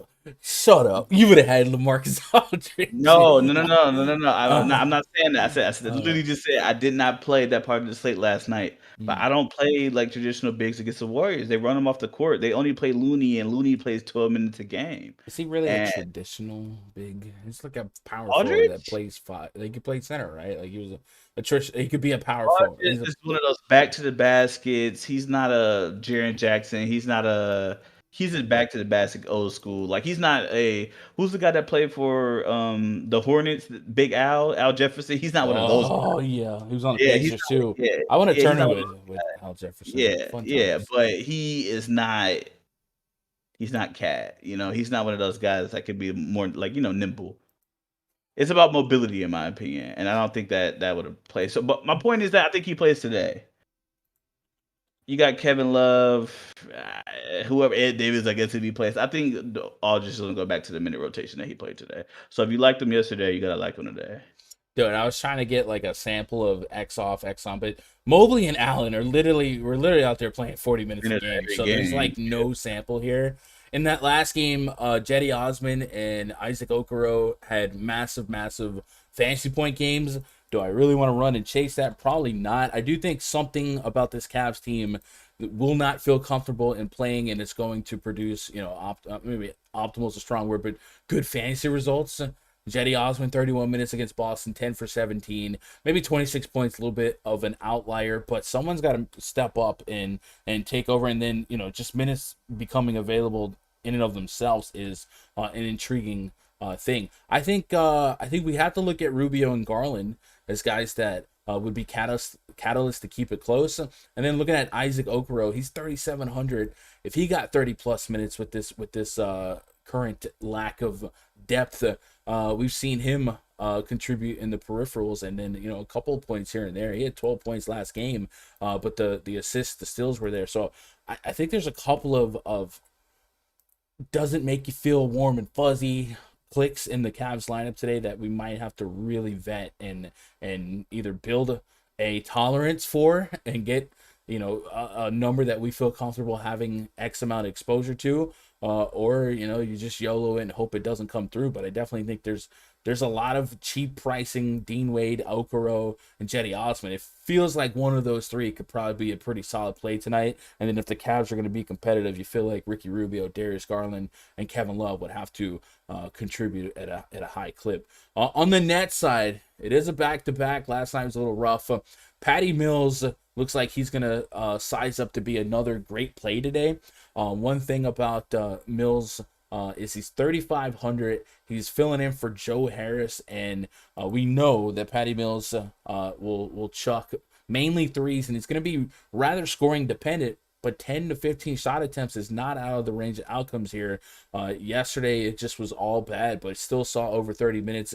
It still kind of wasn't the worst play in the world on the context of a 3-game slate. Now you get him a better matchup in terms of defense here. Patty Mills at 3,500, still going to be a pretty valuable value gem from the Department of Redundancy Department. And then Harden and KD, man. I think the Fanduel price points on Harden and KD are at least intriguing, and I can satisfy 50 fantasy points. Do you have any buyer's remorse, or you think the field has buyer's remorse after last night? Or when you look at the most expensive guys on the slate, we can chop Giannis down at the knees, and then it comes down to KD, Harden, Westbrook. We've kind of pushed back on. There's not a ton of warm and fuzzy 10 plus K guys, but there is a decent chunk of value to kind of go up there and get them and take that 50. Even if you're overpaying for 50 to an extent, you can still get that. I got 50 fantasy points as my projection on both Harden and KD. What do you do with the Brooklyn Nets here, if anything, on a modest 206.5 total? Yeah, I'm definitely playing Patty Mills. I think he's probably going to be some semblance of chalk today, probably around 20-something percent. I think he's not going to get up to what Brunson's going to be, but I think he'd be, decently priced. I mean, decently owned there. So I'll be riding that wave as well. As for the big guys, still about KD and Harden, I mean, really pick your poison, right? I don't know if I can have a strong conviction on any of them. I wouldn't be mad at you for playing him. I wouldn't have any pushback on playing KD because who's going to check KD? Same thing with Harden, right? Ricky Rubio doesn't play defense, neither does Darius Garland. You basically, I don't think you can play both. I think you have to pick. I wouldn't fault you for playing either. I would probably have a sprinkle, not like a significant allocation on any of them, but I can see it. Sprinkle. We've got 150 plus concurrent viewers, 62 likes, 110 likes. FreeRunDFS.com week pass given away. All you gotta do is type the keyword in chat when the time comes, and if you win, you DM me your email. We'll get you set up. Even if you're an active sub, you're trying to throw a week pass on the sub you already got. Do it. Even if you don't want it, man, help us out. The likes help shake the channel in the pesky algorithm of YouTube. And then, of course, if you're not subscribed, hit subscribe. Help us grow, man. We're a fun guy. We're a couple of mushrooms, right? Why are you like this? I don't know. Some days it's different. Retweet the tweet in chat. And if you retweet the tweet, I'll see who all retweeted it, and I'll know you're a real one. And I don't know. Maybe I start following people. Orlando Magic at the New York Knicks. Project starting 5 for the Magic. Cole Anthony, Jalen Suggs, Franz Wagner, Wendell Carter Jr., Mo Bamba. He's got hoes calling. Kemba Walker, Evan Fournier, RJ Barrett, Julius Randle, and Mitchell Robinson. I'm so sorry.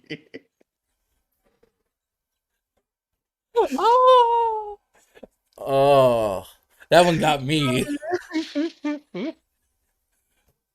We got a 208.5 total, 11.5 point spread in favor of the Knicks.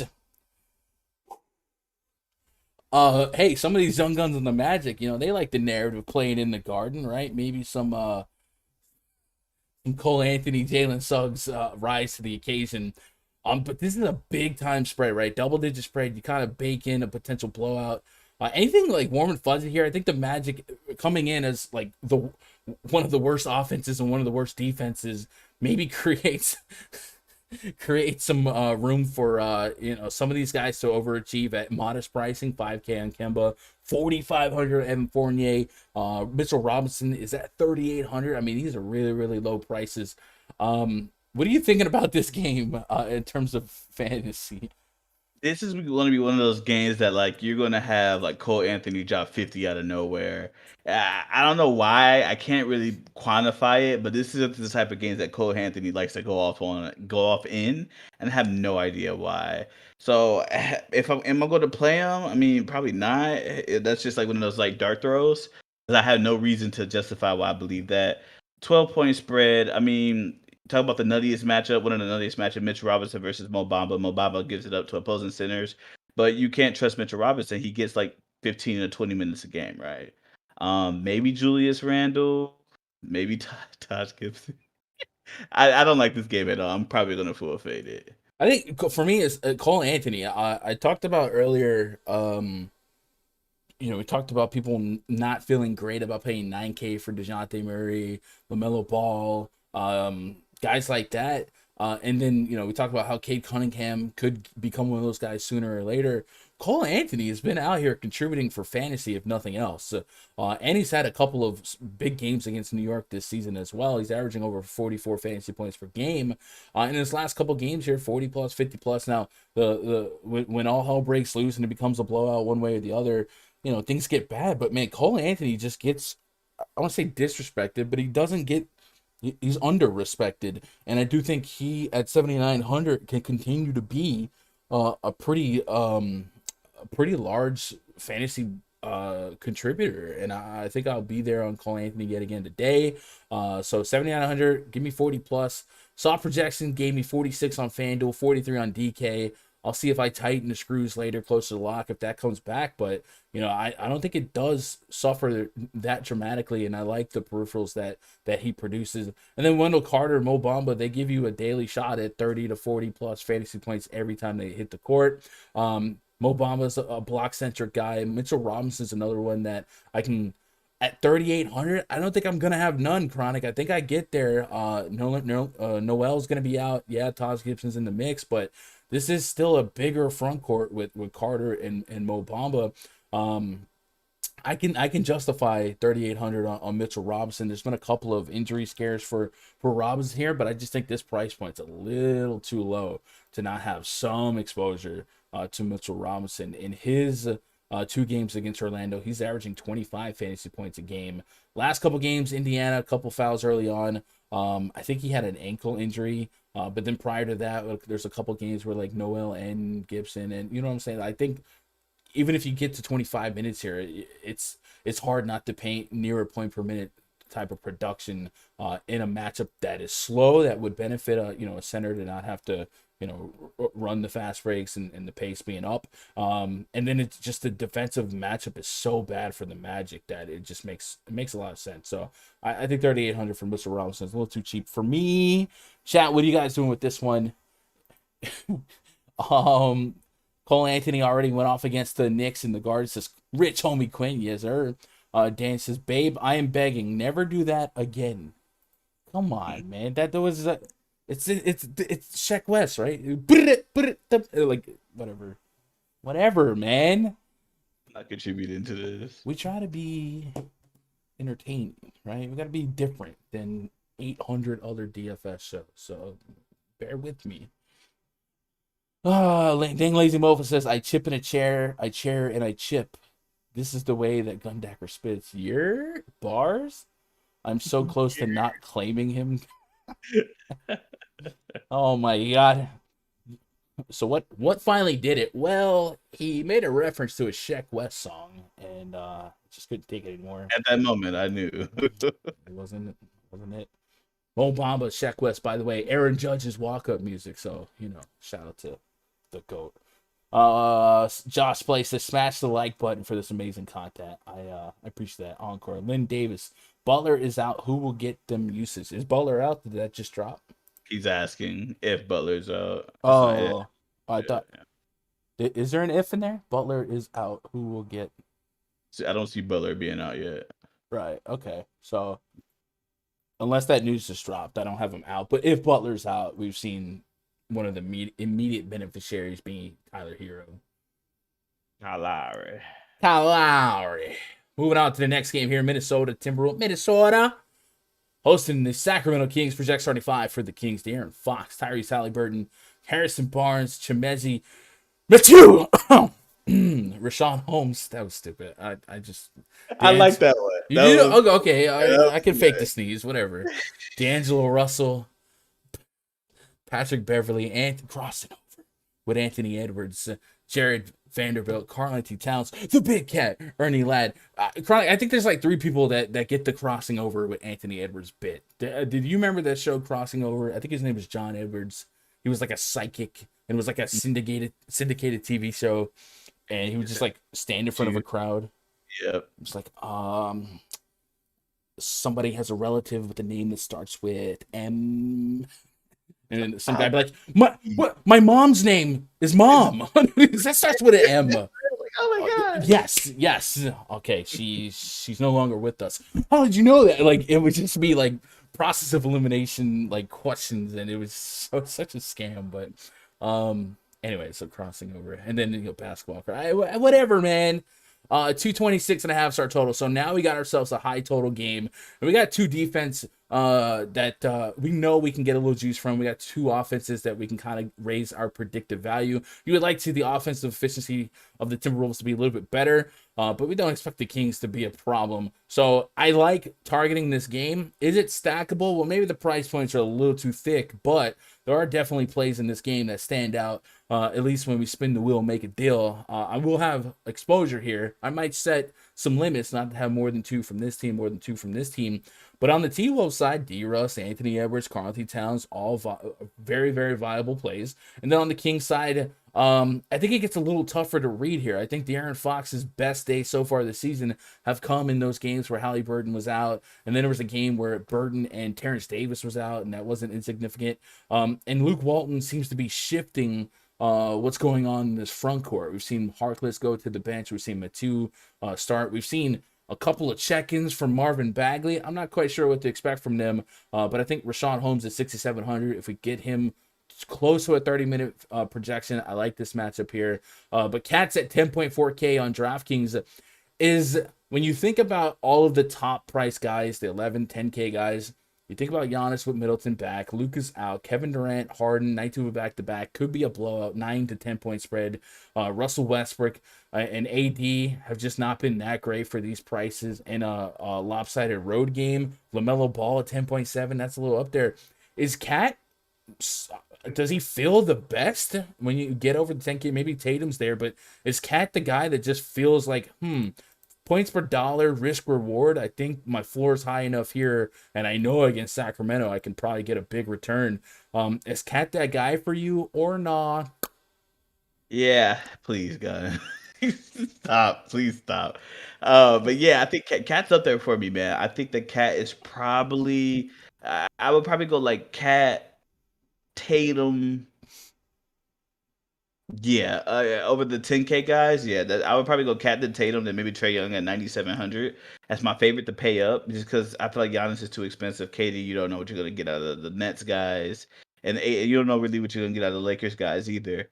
So yeah, I think Cat's up there for me. Talk about a nut matchup. We're talking about a top 5, top 6 matchup. Sacramento's giving up 58, points to the center position.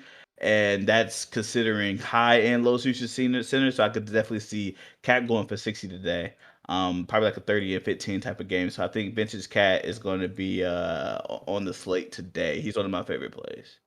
Yeah, I'm kind of in agreement with that. What's your approach on Anthony Edwards and D'Angelo Russell? I feel like we're getting okay price points, like individually in a vacuum, merit, usage, all kinds of DFS analytical words, blah, blah, blah, blah. Is D-Russ and Anthony Edwards, do we set a rule to not have them both in the same lineup, or do we just maybe don't have all 3 of these guys? Because I feel like you can see Edwards hit at over 40 plus fantasy points. You can see D-Russ hit over 40 fantasy points. But what's the likelihood that all 3 get there? I don't think it's 0, but I think at 11 game slate, maybe I try and moderate that risk. Do you have any leans on, or maybe I guess if you had to rank Cat, Edwards, D-Russ, is it chat play along? Tell me your ranking of the T-Wolves too.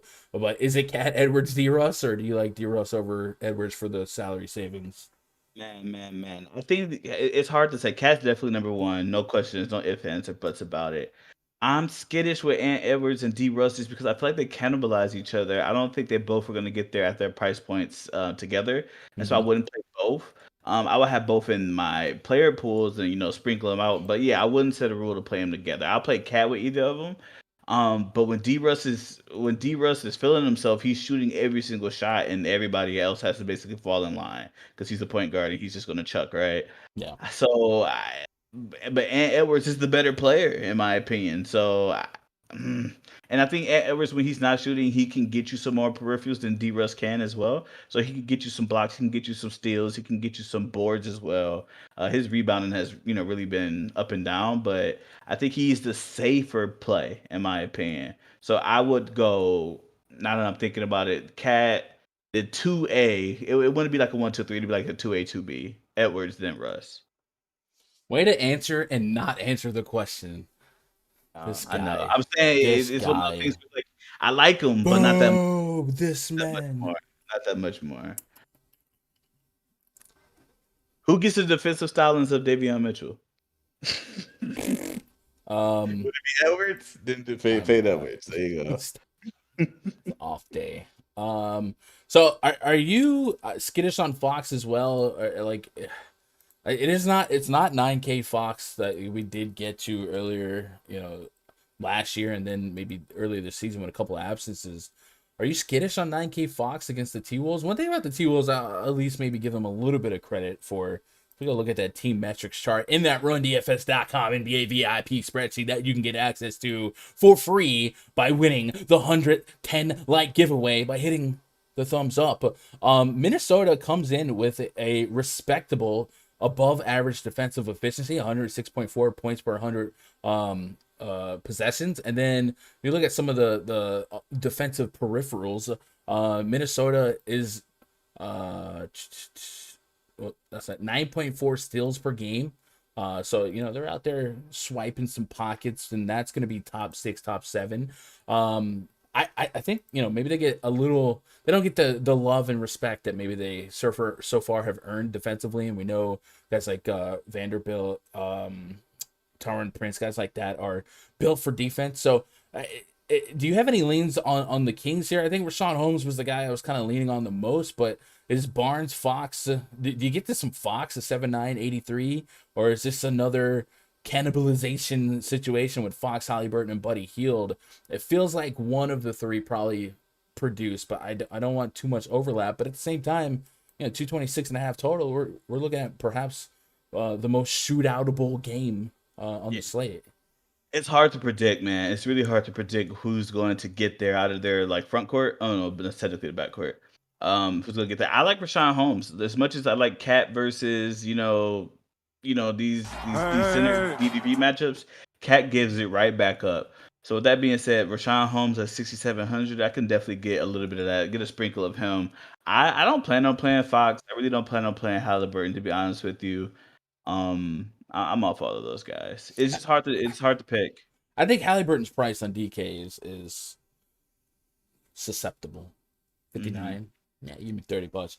Yo, Jeffrey Becker with the follow, man. I appreciate that. Shout out to you. That's love. If you're out there lurking and that red subscribe button is still bright red and not clicked, click it, man. It has been scientifically proven that people who click the subscribe button to Gundecker's channel exponentially increase their likelihood of cashing every DFS slate they play. Science, I don't want to argue with science, so click that subscribe button. Let's move on to the next game. This is a game. Of all the games that ever gamed, this is a game. Houston Rockets at the Oklahoma City Thunder. Project 35 for the Rockets. Kevin Porter Jr., maybe. Jalen Green, Jay Sean Tate, Daniel Tice, Christian Wood. Hey, Chronic. Do you like Christian Wood? Hey, babe. Up against Shea Gilgeous-Alexander, Lou Dort, Josh Giddey, Darius Bazley, and Jeremiah Robinson Earl. 213.5 star total, 2.5 point spread in favor of the home team, the home team, Oklahoma City Thunder. So check this out, man. We go to that team metrics chart in the RunDFS.com NBA VIP spreadsheet, and we sort offensive efficiency from worst to best. The Houston Rockets and the Oklahoma City Thunder are the two worst offenses in basketball, which means we should be in for some sloppy, sloppy play. The Rockets have almost a net rating of -11. The Thunder -9. So that's like 2 points, which I believe is basically the spread here. So that's Vegas did. It was like, all right, home team, 2 in the hook. And one of the things that we suffer when targeting Rockets and Thunder's games is they're often in blowouts and we don't get full minutes here. But when we get them in competitive games, we know where the usage goes. Could we have one of those ugly DFS only games where we can key in on this guy to be the X and O of this team and this guy be the X and O of this team? I think on the Thunder side, SGA is a little uncomfortable at 8,700 on DK, but 7,900 on FanDuel, dual position eligible. I could take 40 plus out of a second shooting guard spot. Lou Dort, I'll be the first to admit it, man. I have not been the Dort guy, but at sub 5K, 10 plus shot attempts has been a part of his game as far as the eye can see. 20 real points in 4 games straight playing alongside SGA. I don't know why. I just started singing. And we know the peripherals can fall as well. I think this, for stackability, Chronic, points per dollar, I think there's some room here, even though the offenses are bad. 2 bad teams can sometimes equal good fantasy production. And then if KPJ, what do you got on KPJ, by the way? And if KPJ is in or out, do you believe and do you like Christian Wood? I'm sorry.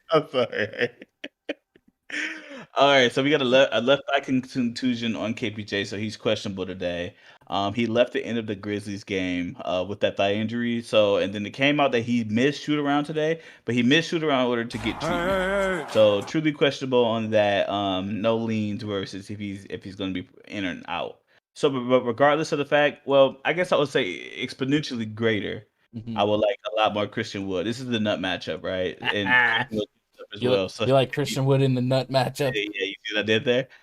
So yeah, so the team, if you gonna go to the DVP chart, the team DVP chart, I got it sorted already. Well, while I do that, shout out to Rob S for the sub. All right, go ahead. Yeah, shout out to Rob. But yeah, as you guys can see on the screen right here, I highlighted it for you. is that this game is going to, from the center position, they go off against each other. I'm not playing Robinson Earl, so you play a decent usage guy, 7,700. You play Christian Wood. Outside of him, he has the best matchup on the slate. Ever from the center position, I really like Christian Wood today. I think on DK, I'm going to have a lot of center only in the utils because there's a lot of centers that I really enjoy in this game.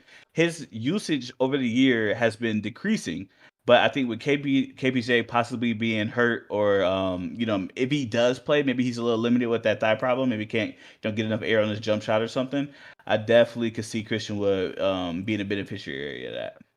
Yeah. So, and if you're game log watching, the Rockets have been in so many lopsided games that it's easy to look at Christian Wood's minutes and feel discouraged. Christian Wood did not touch the court in the fourth quarter of that Grizzlies game. They were dang near 10-point underdogs as is.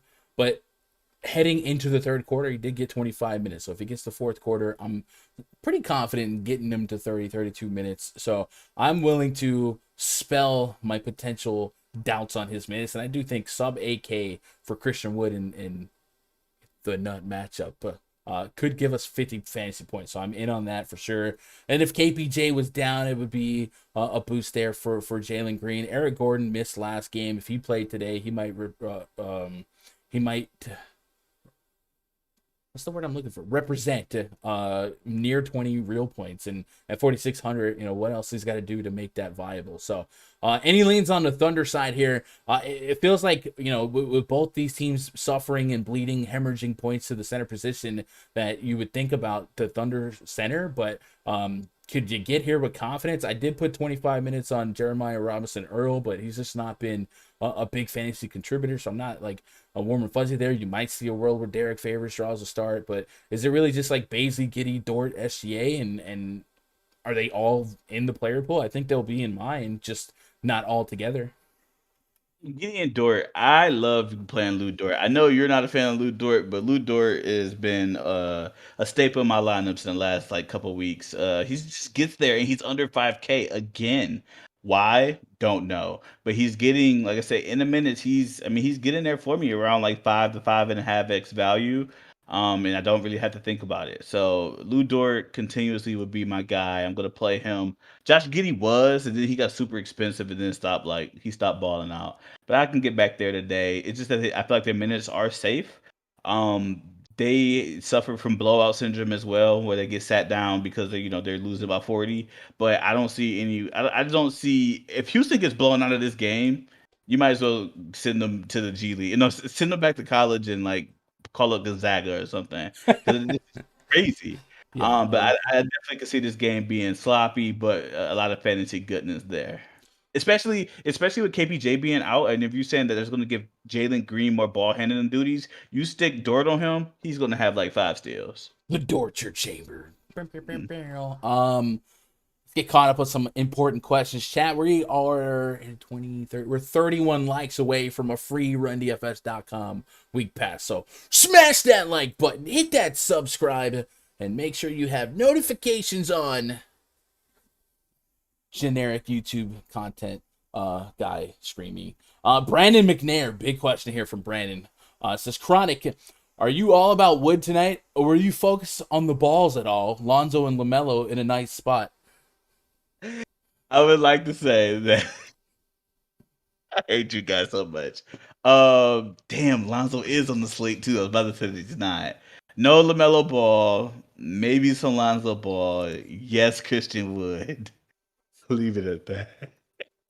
I love having Chronic on this. I feel like I do shows with on the Osmo. I used to do Sunday morning baseball streams with Eric. And the more I see him corpsing on camera and losing it, the more goofy I would get. So then our shows would just like get out of control halfway through. That's what I'm feeling right now. Raj like no sells all my crap because he's like on his phone texting and blah blah blah. And then what do you think? And then he'll just repeat what I just said. But you out here, it's easy crap. I was there when they came up with the Wood and Ball thing. I was in the play chat when they came up with it. That's why it's so damn funny. A Tribe called Q says, I missed the early games. Can you tell me Osman's projection?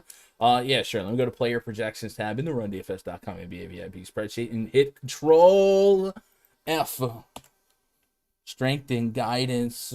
Jetty Osman. I can't make that rhyme. Sorry. I got him at 32 fantasy points on 33 minutes. So this is from like before I went live. It's still Jetty Osman. There's still volatility, but I put him at 31 minutes. So gun my brother Darius Garland or Ricky Rubio tonight. Man, I probably have them, I want to say equal exposure to both and try to minimize the overlap.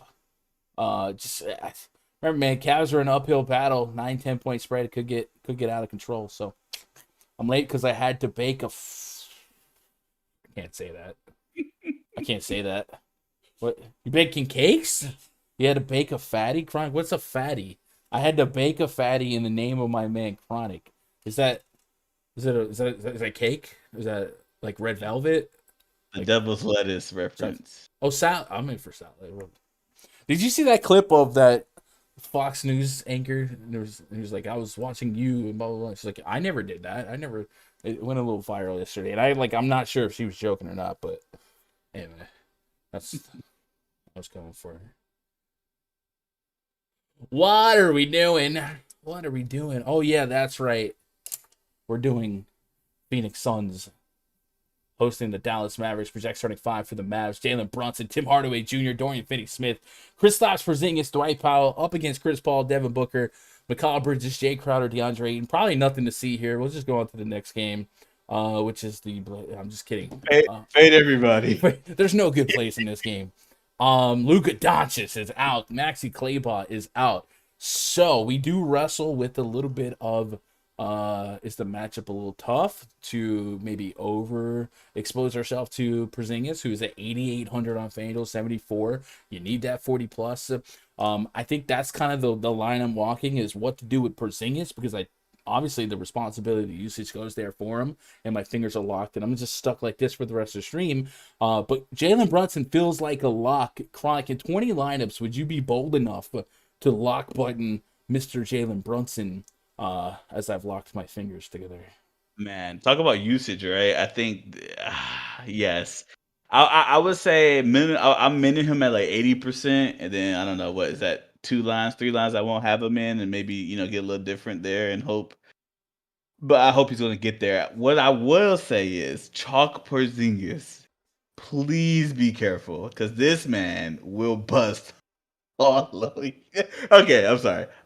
But Chalk Porzingis is scary because everybody's gonna have him, and Porzingis without Luca, it sounds like the nuts, but Porzingis has been playing well as of late.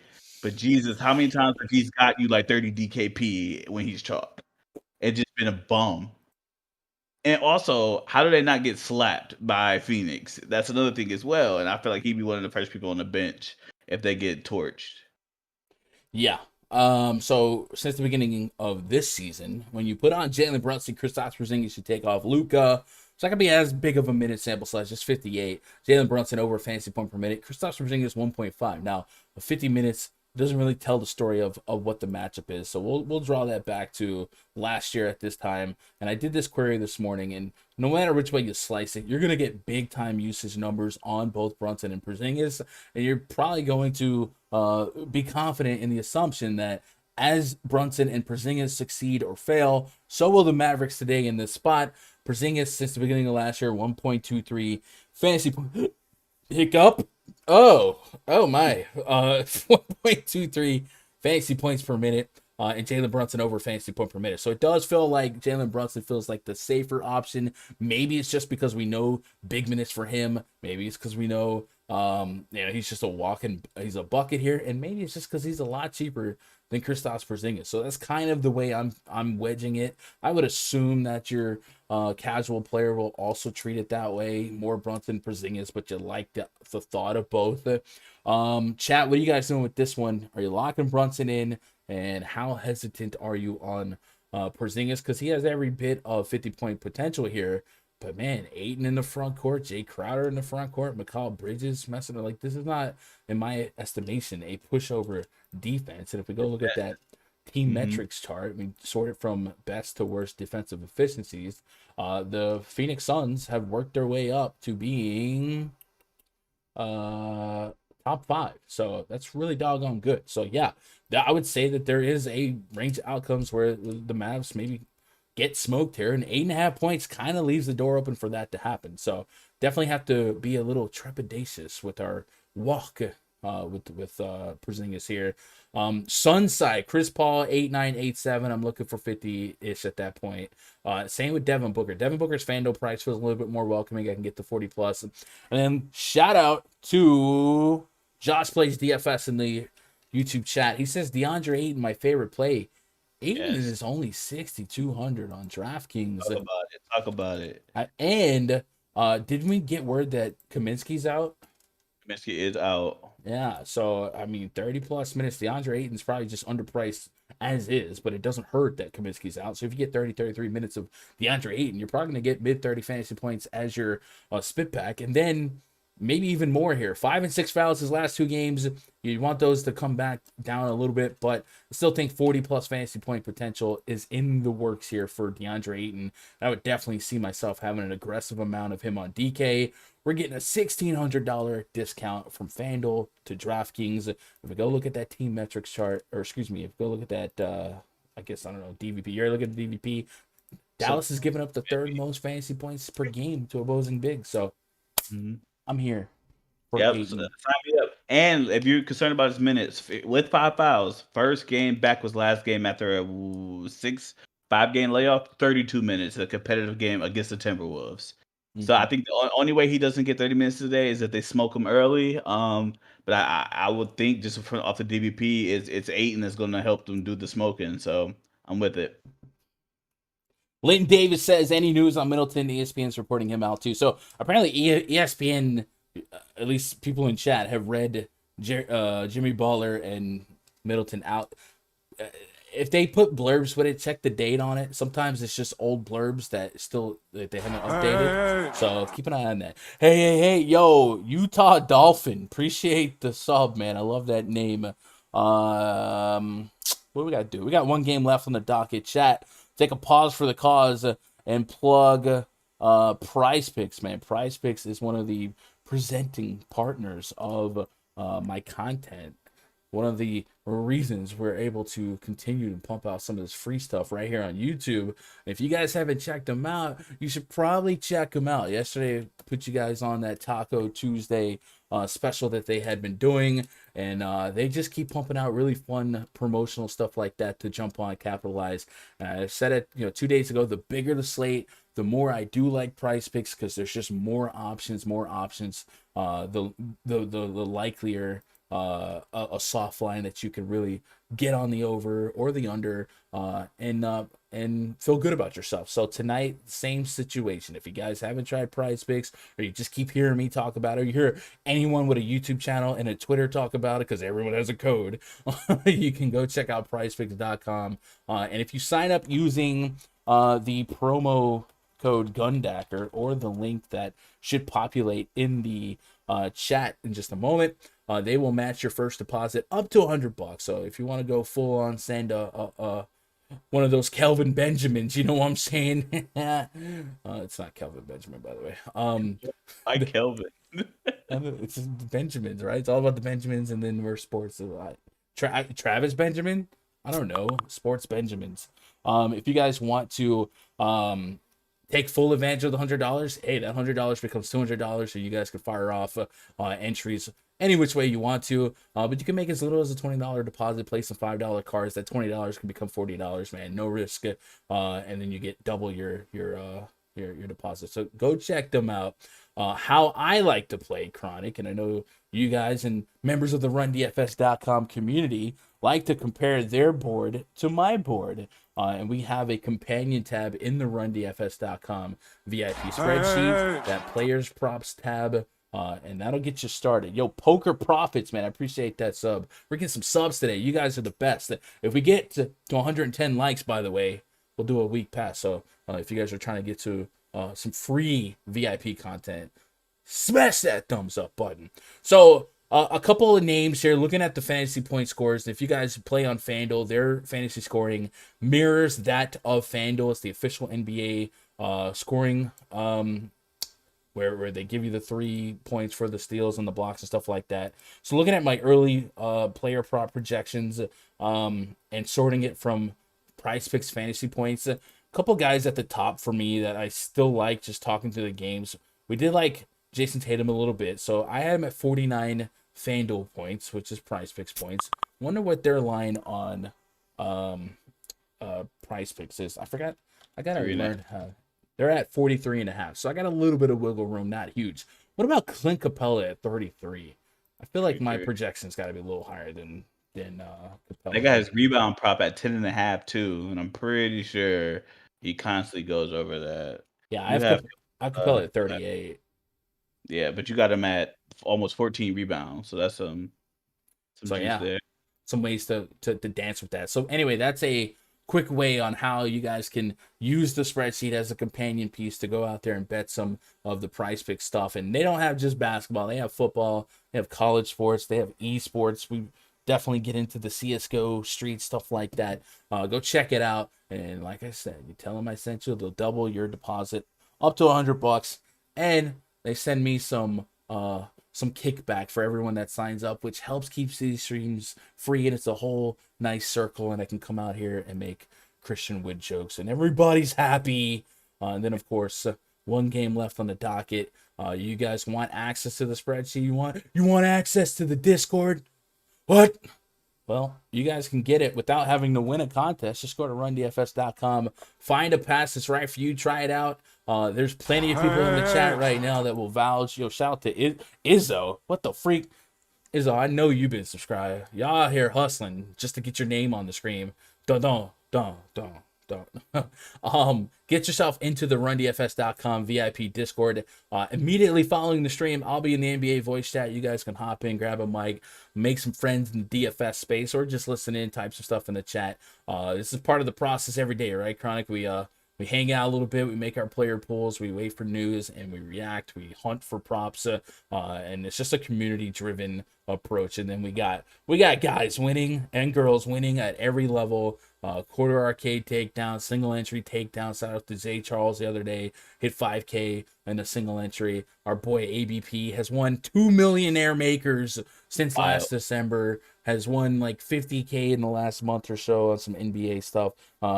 We just got guys hitting everywhere. So it's a winning community. Iron sharpens iron, and we invite you to come be part of that. I will get one of you guys in there for free for a full week, a week pass.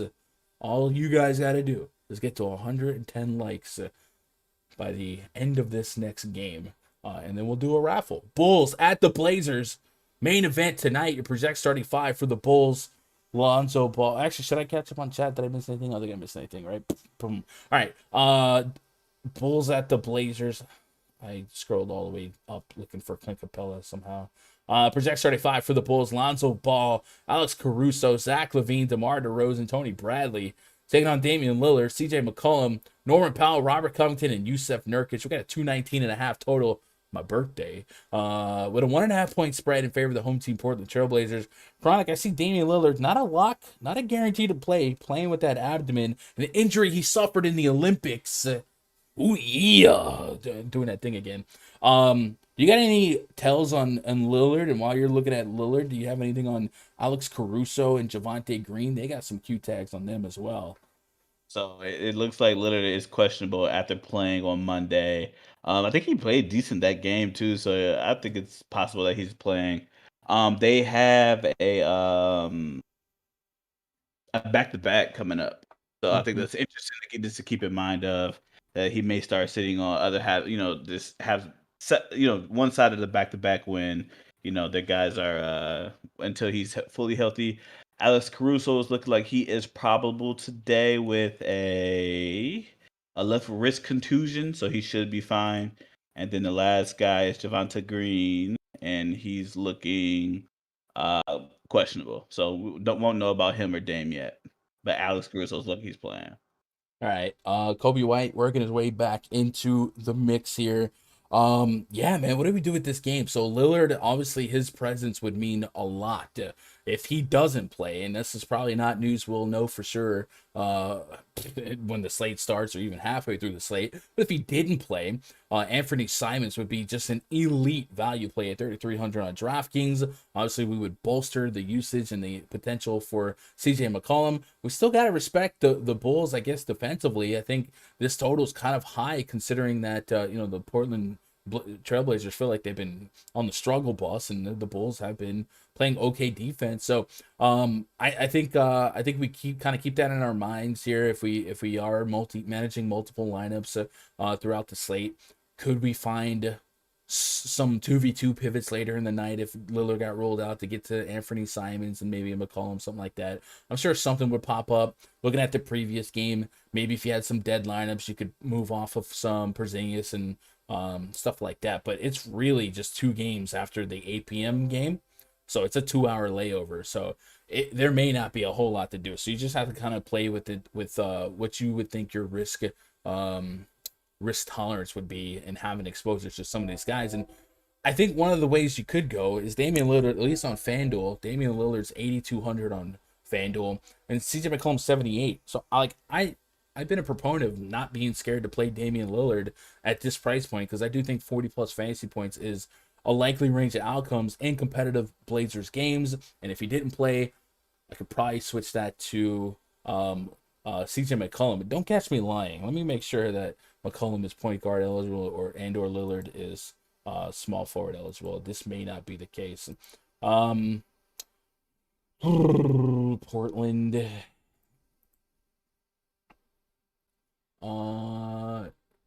No, it can't happen. So yeah, you can't swap out Lillard to McCollum, but I guess you can do it on DK. So if you're gonna play Lillard and you're confident, you're questionable, like in terms of his health, put him at the util spot, and then without having to eat too much salary, you could pivot to DDR. DeMar DeRozan, Dark Horse MVP season.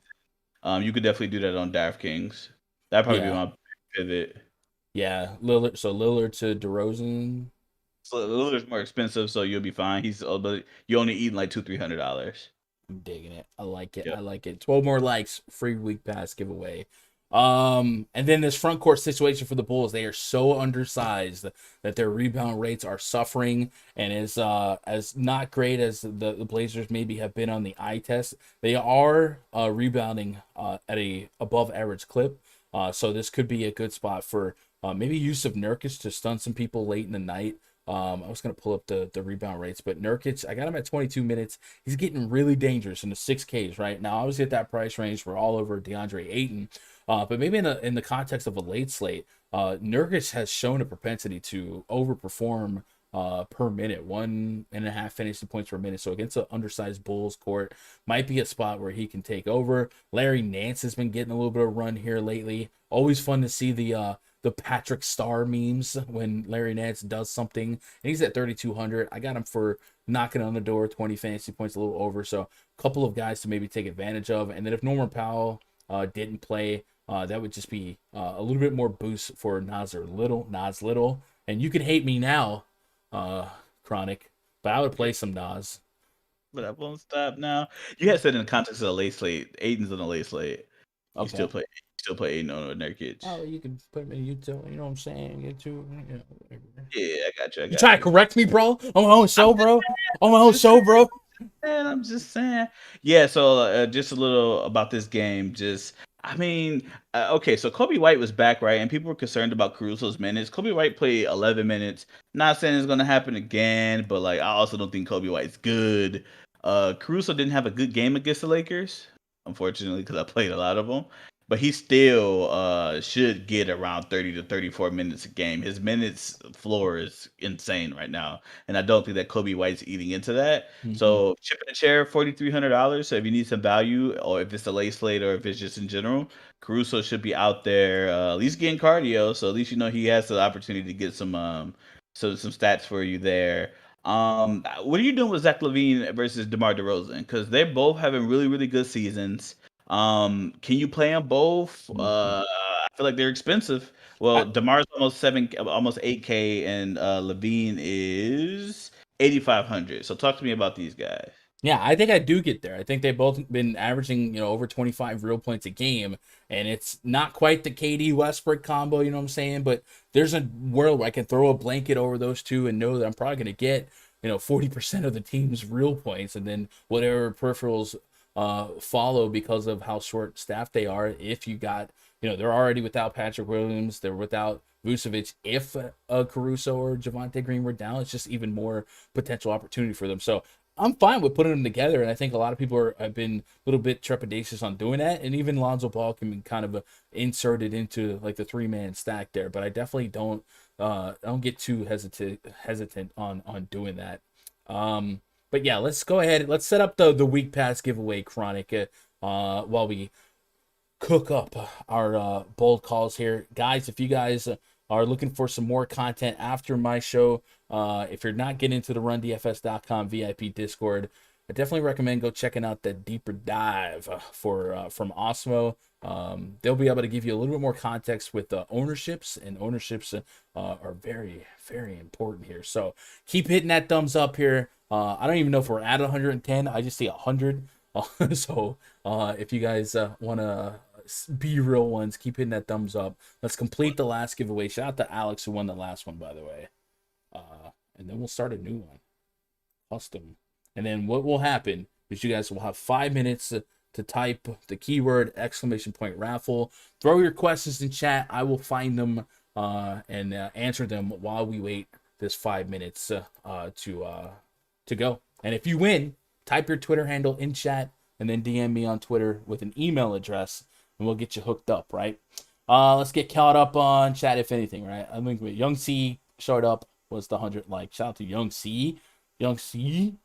By the way, if you guys like these YouTube shorts, I'm out of ideas. I'm completely, I just be thinking of stuff. So if you guys are TikTok champions and you can make funny stuff and you want to, mix in some Gundacker stuff in there, gun streaming, X time, whatever, hit me up on Twitter, send them to me, and I'll put them up. I would love to have like community made shorts every morning up there.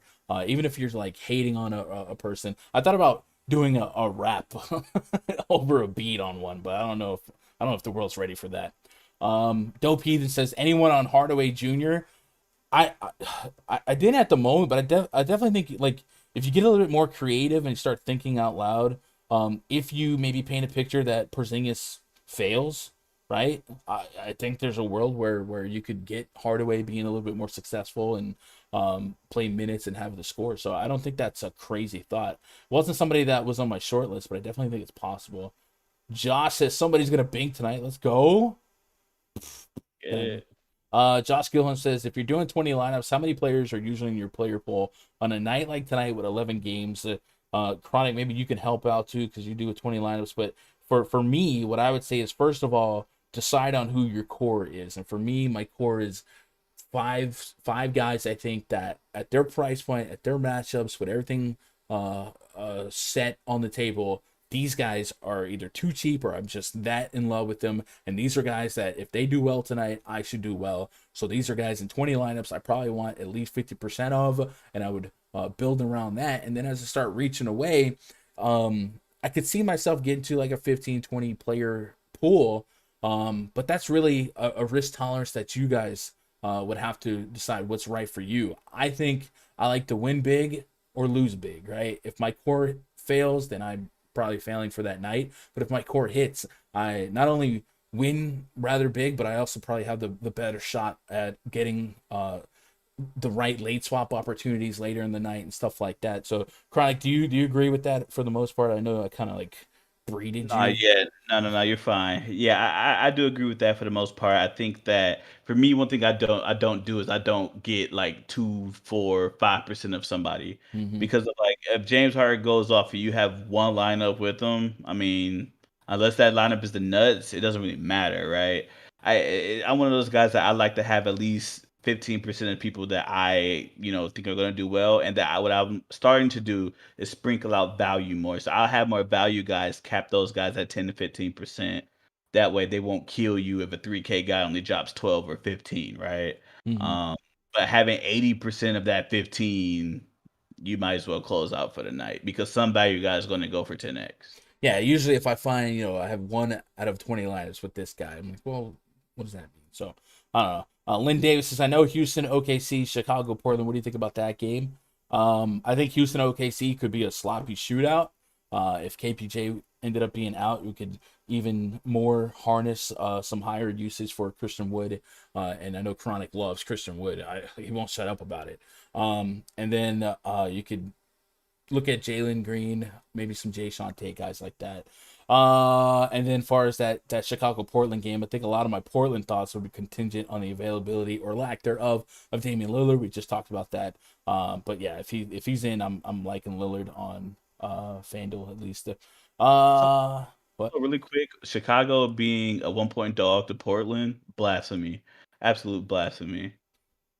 maybe. Can I give out a prize picks play again? Yeah, what you got? All right, so really quick, two person rebound parlay I'm looking at right now. DeAndre Ayton's rebound props is at 9.5. I think that's extremely low. And so is Cat's. And both their matchups are like top tier matchups. I could see a double double coming out of both these guys. So the over on both of those, that'd probably be like one of my two pick power plays today for 3x your buy-in. When Let's it don't get it. when it doesn't cash, don't at me. Don't add me. Adam. We'll add him. Twitter.com/chronicvi. It's privated, big guy. And then Twitter.com/gundacker. If you guys got anything for me, my DMs do be open, though. Hey, I'll be in that RunDFS.com Discord in about 2 minutes. Chronic, it's always a pleasure. Man. Always fun. Salute, chat. When's Good luck. the next time that we can get some? I have some free time on Friday. I got all the Friday off, so if you need me, I'll be here. Friday, big slate. I think Rods will be there too. They could just be ultra chaos. Do it. Let's do it. Hit a monster. All right. Well, I'll see you in the voice chat in a couple minutes. All right, boys. Later. Chat. We have to draw a winner, and then we are Audi 5,000. I appreciate you guys making part of my day, be part of your day. Fun stream today. Hopefully we don't get a bunch of news to turn us on top of our head between now and lock. But if we do, this is what we train for, man. Week Pass winner. Type your Twitter handle in chat. Then DM me on Twitter, twitter.com/Gundacker. And then make sure you guys are back tomorrow at 3 p.m. Eastern, 2 p.m. Central. Congratulations to Quan. Rich homie Quan. DM me, man. I appreciate you guys. I love you guys. Good luck. God bless. And go win some money.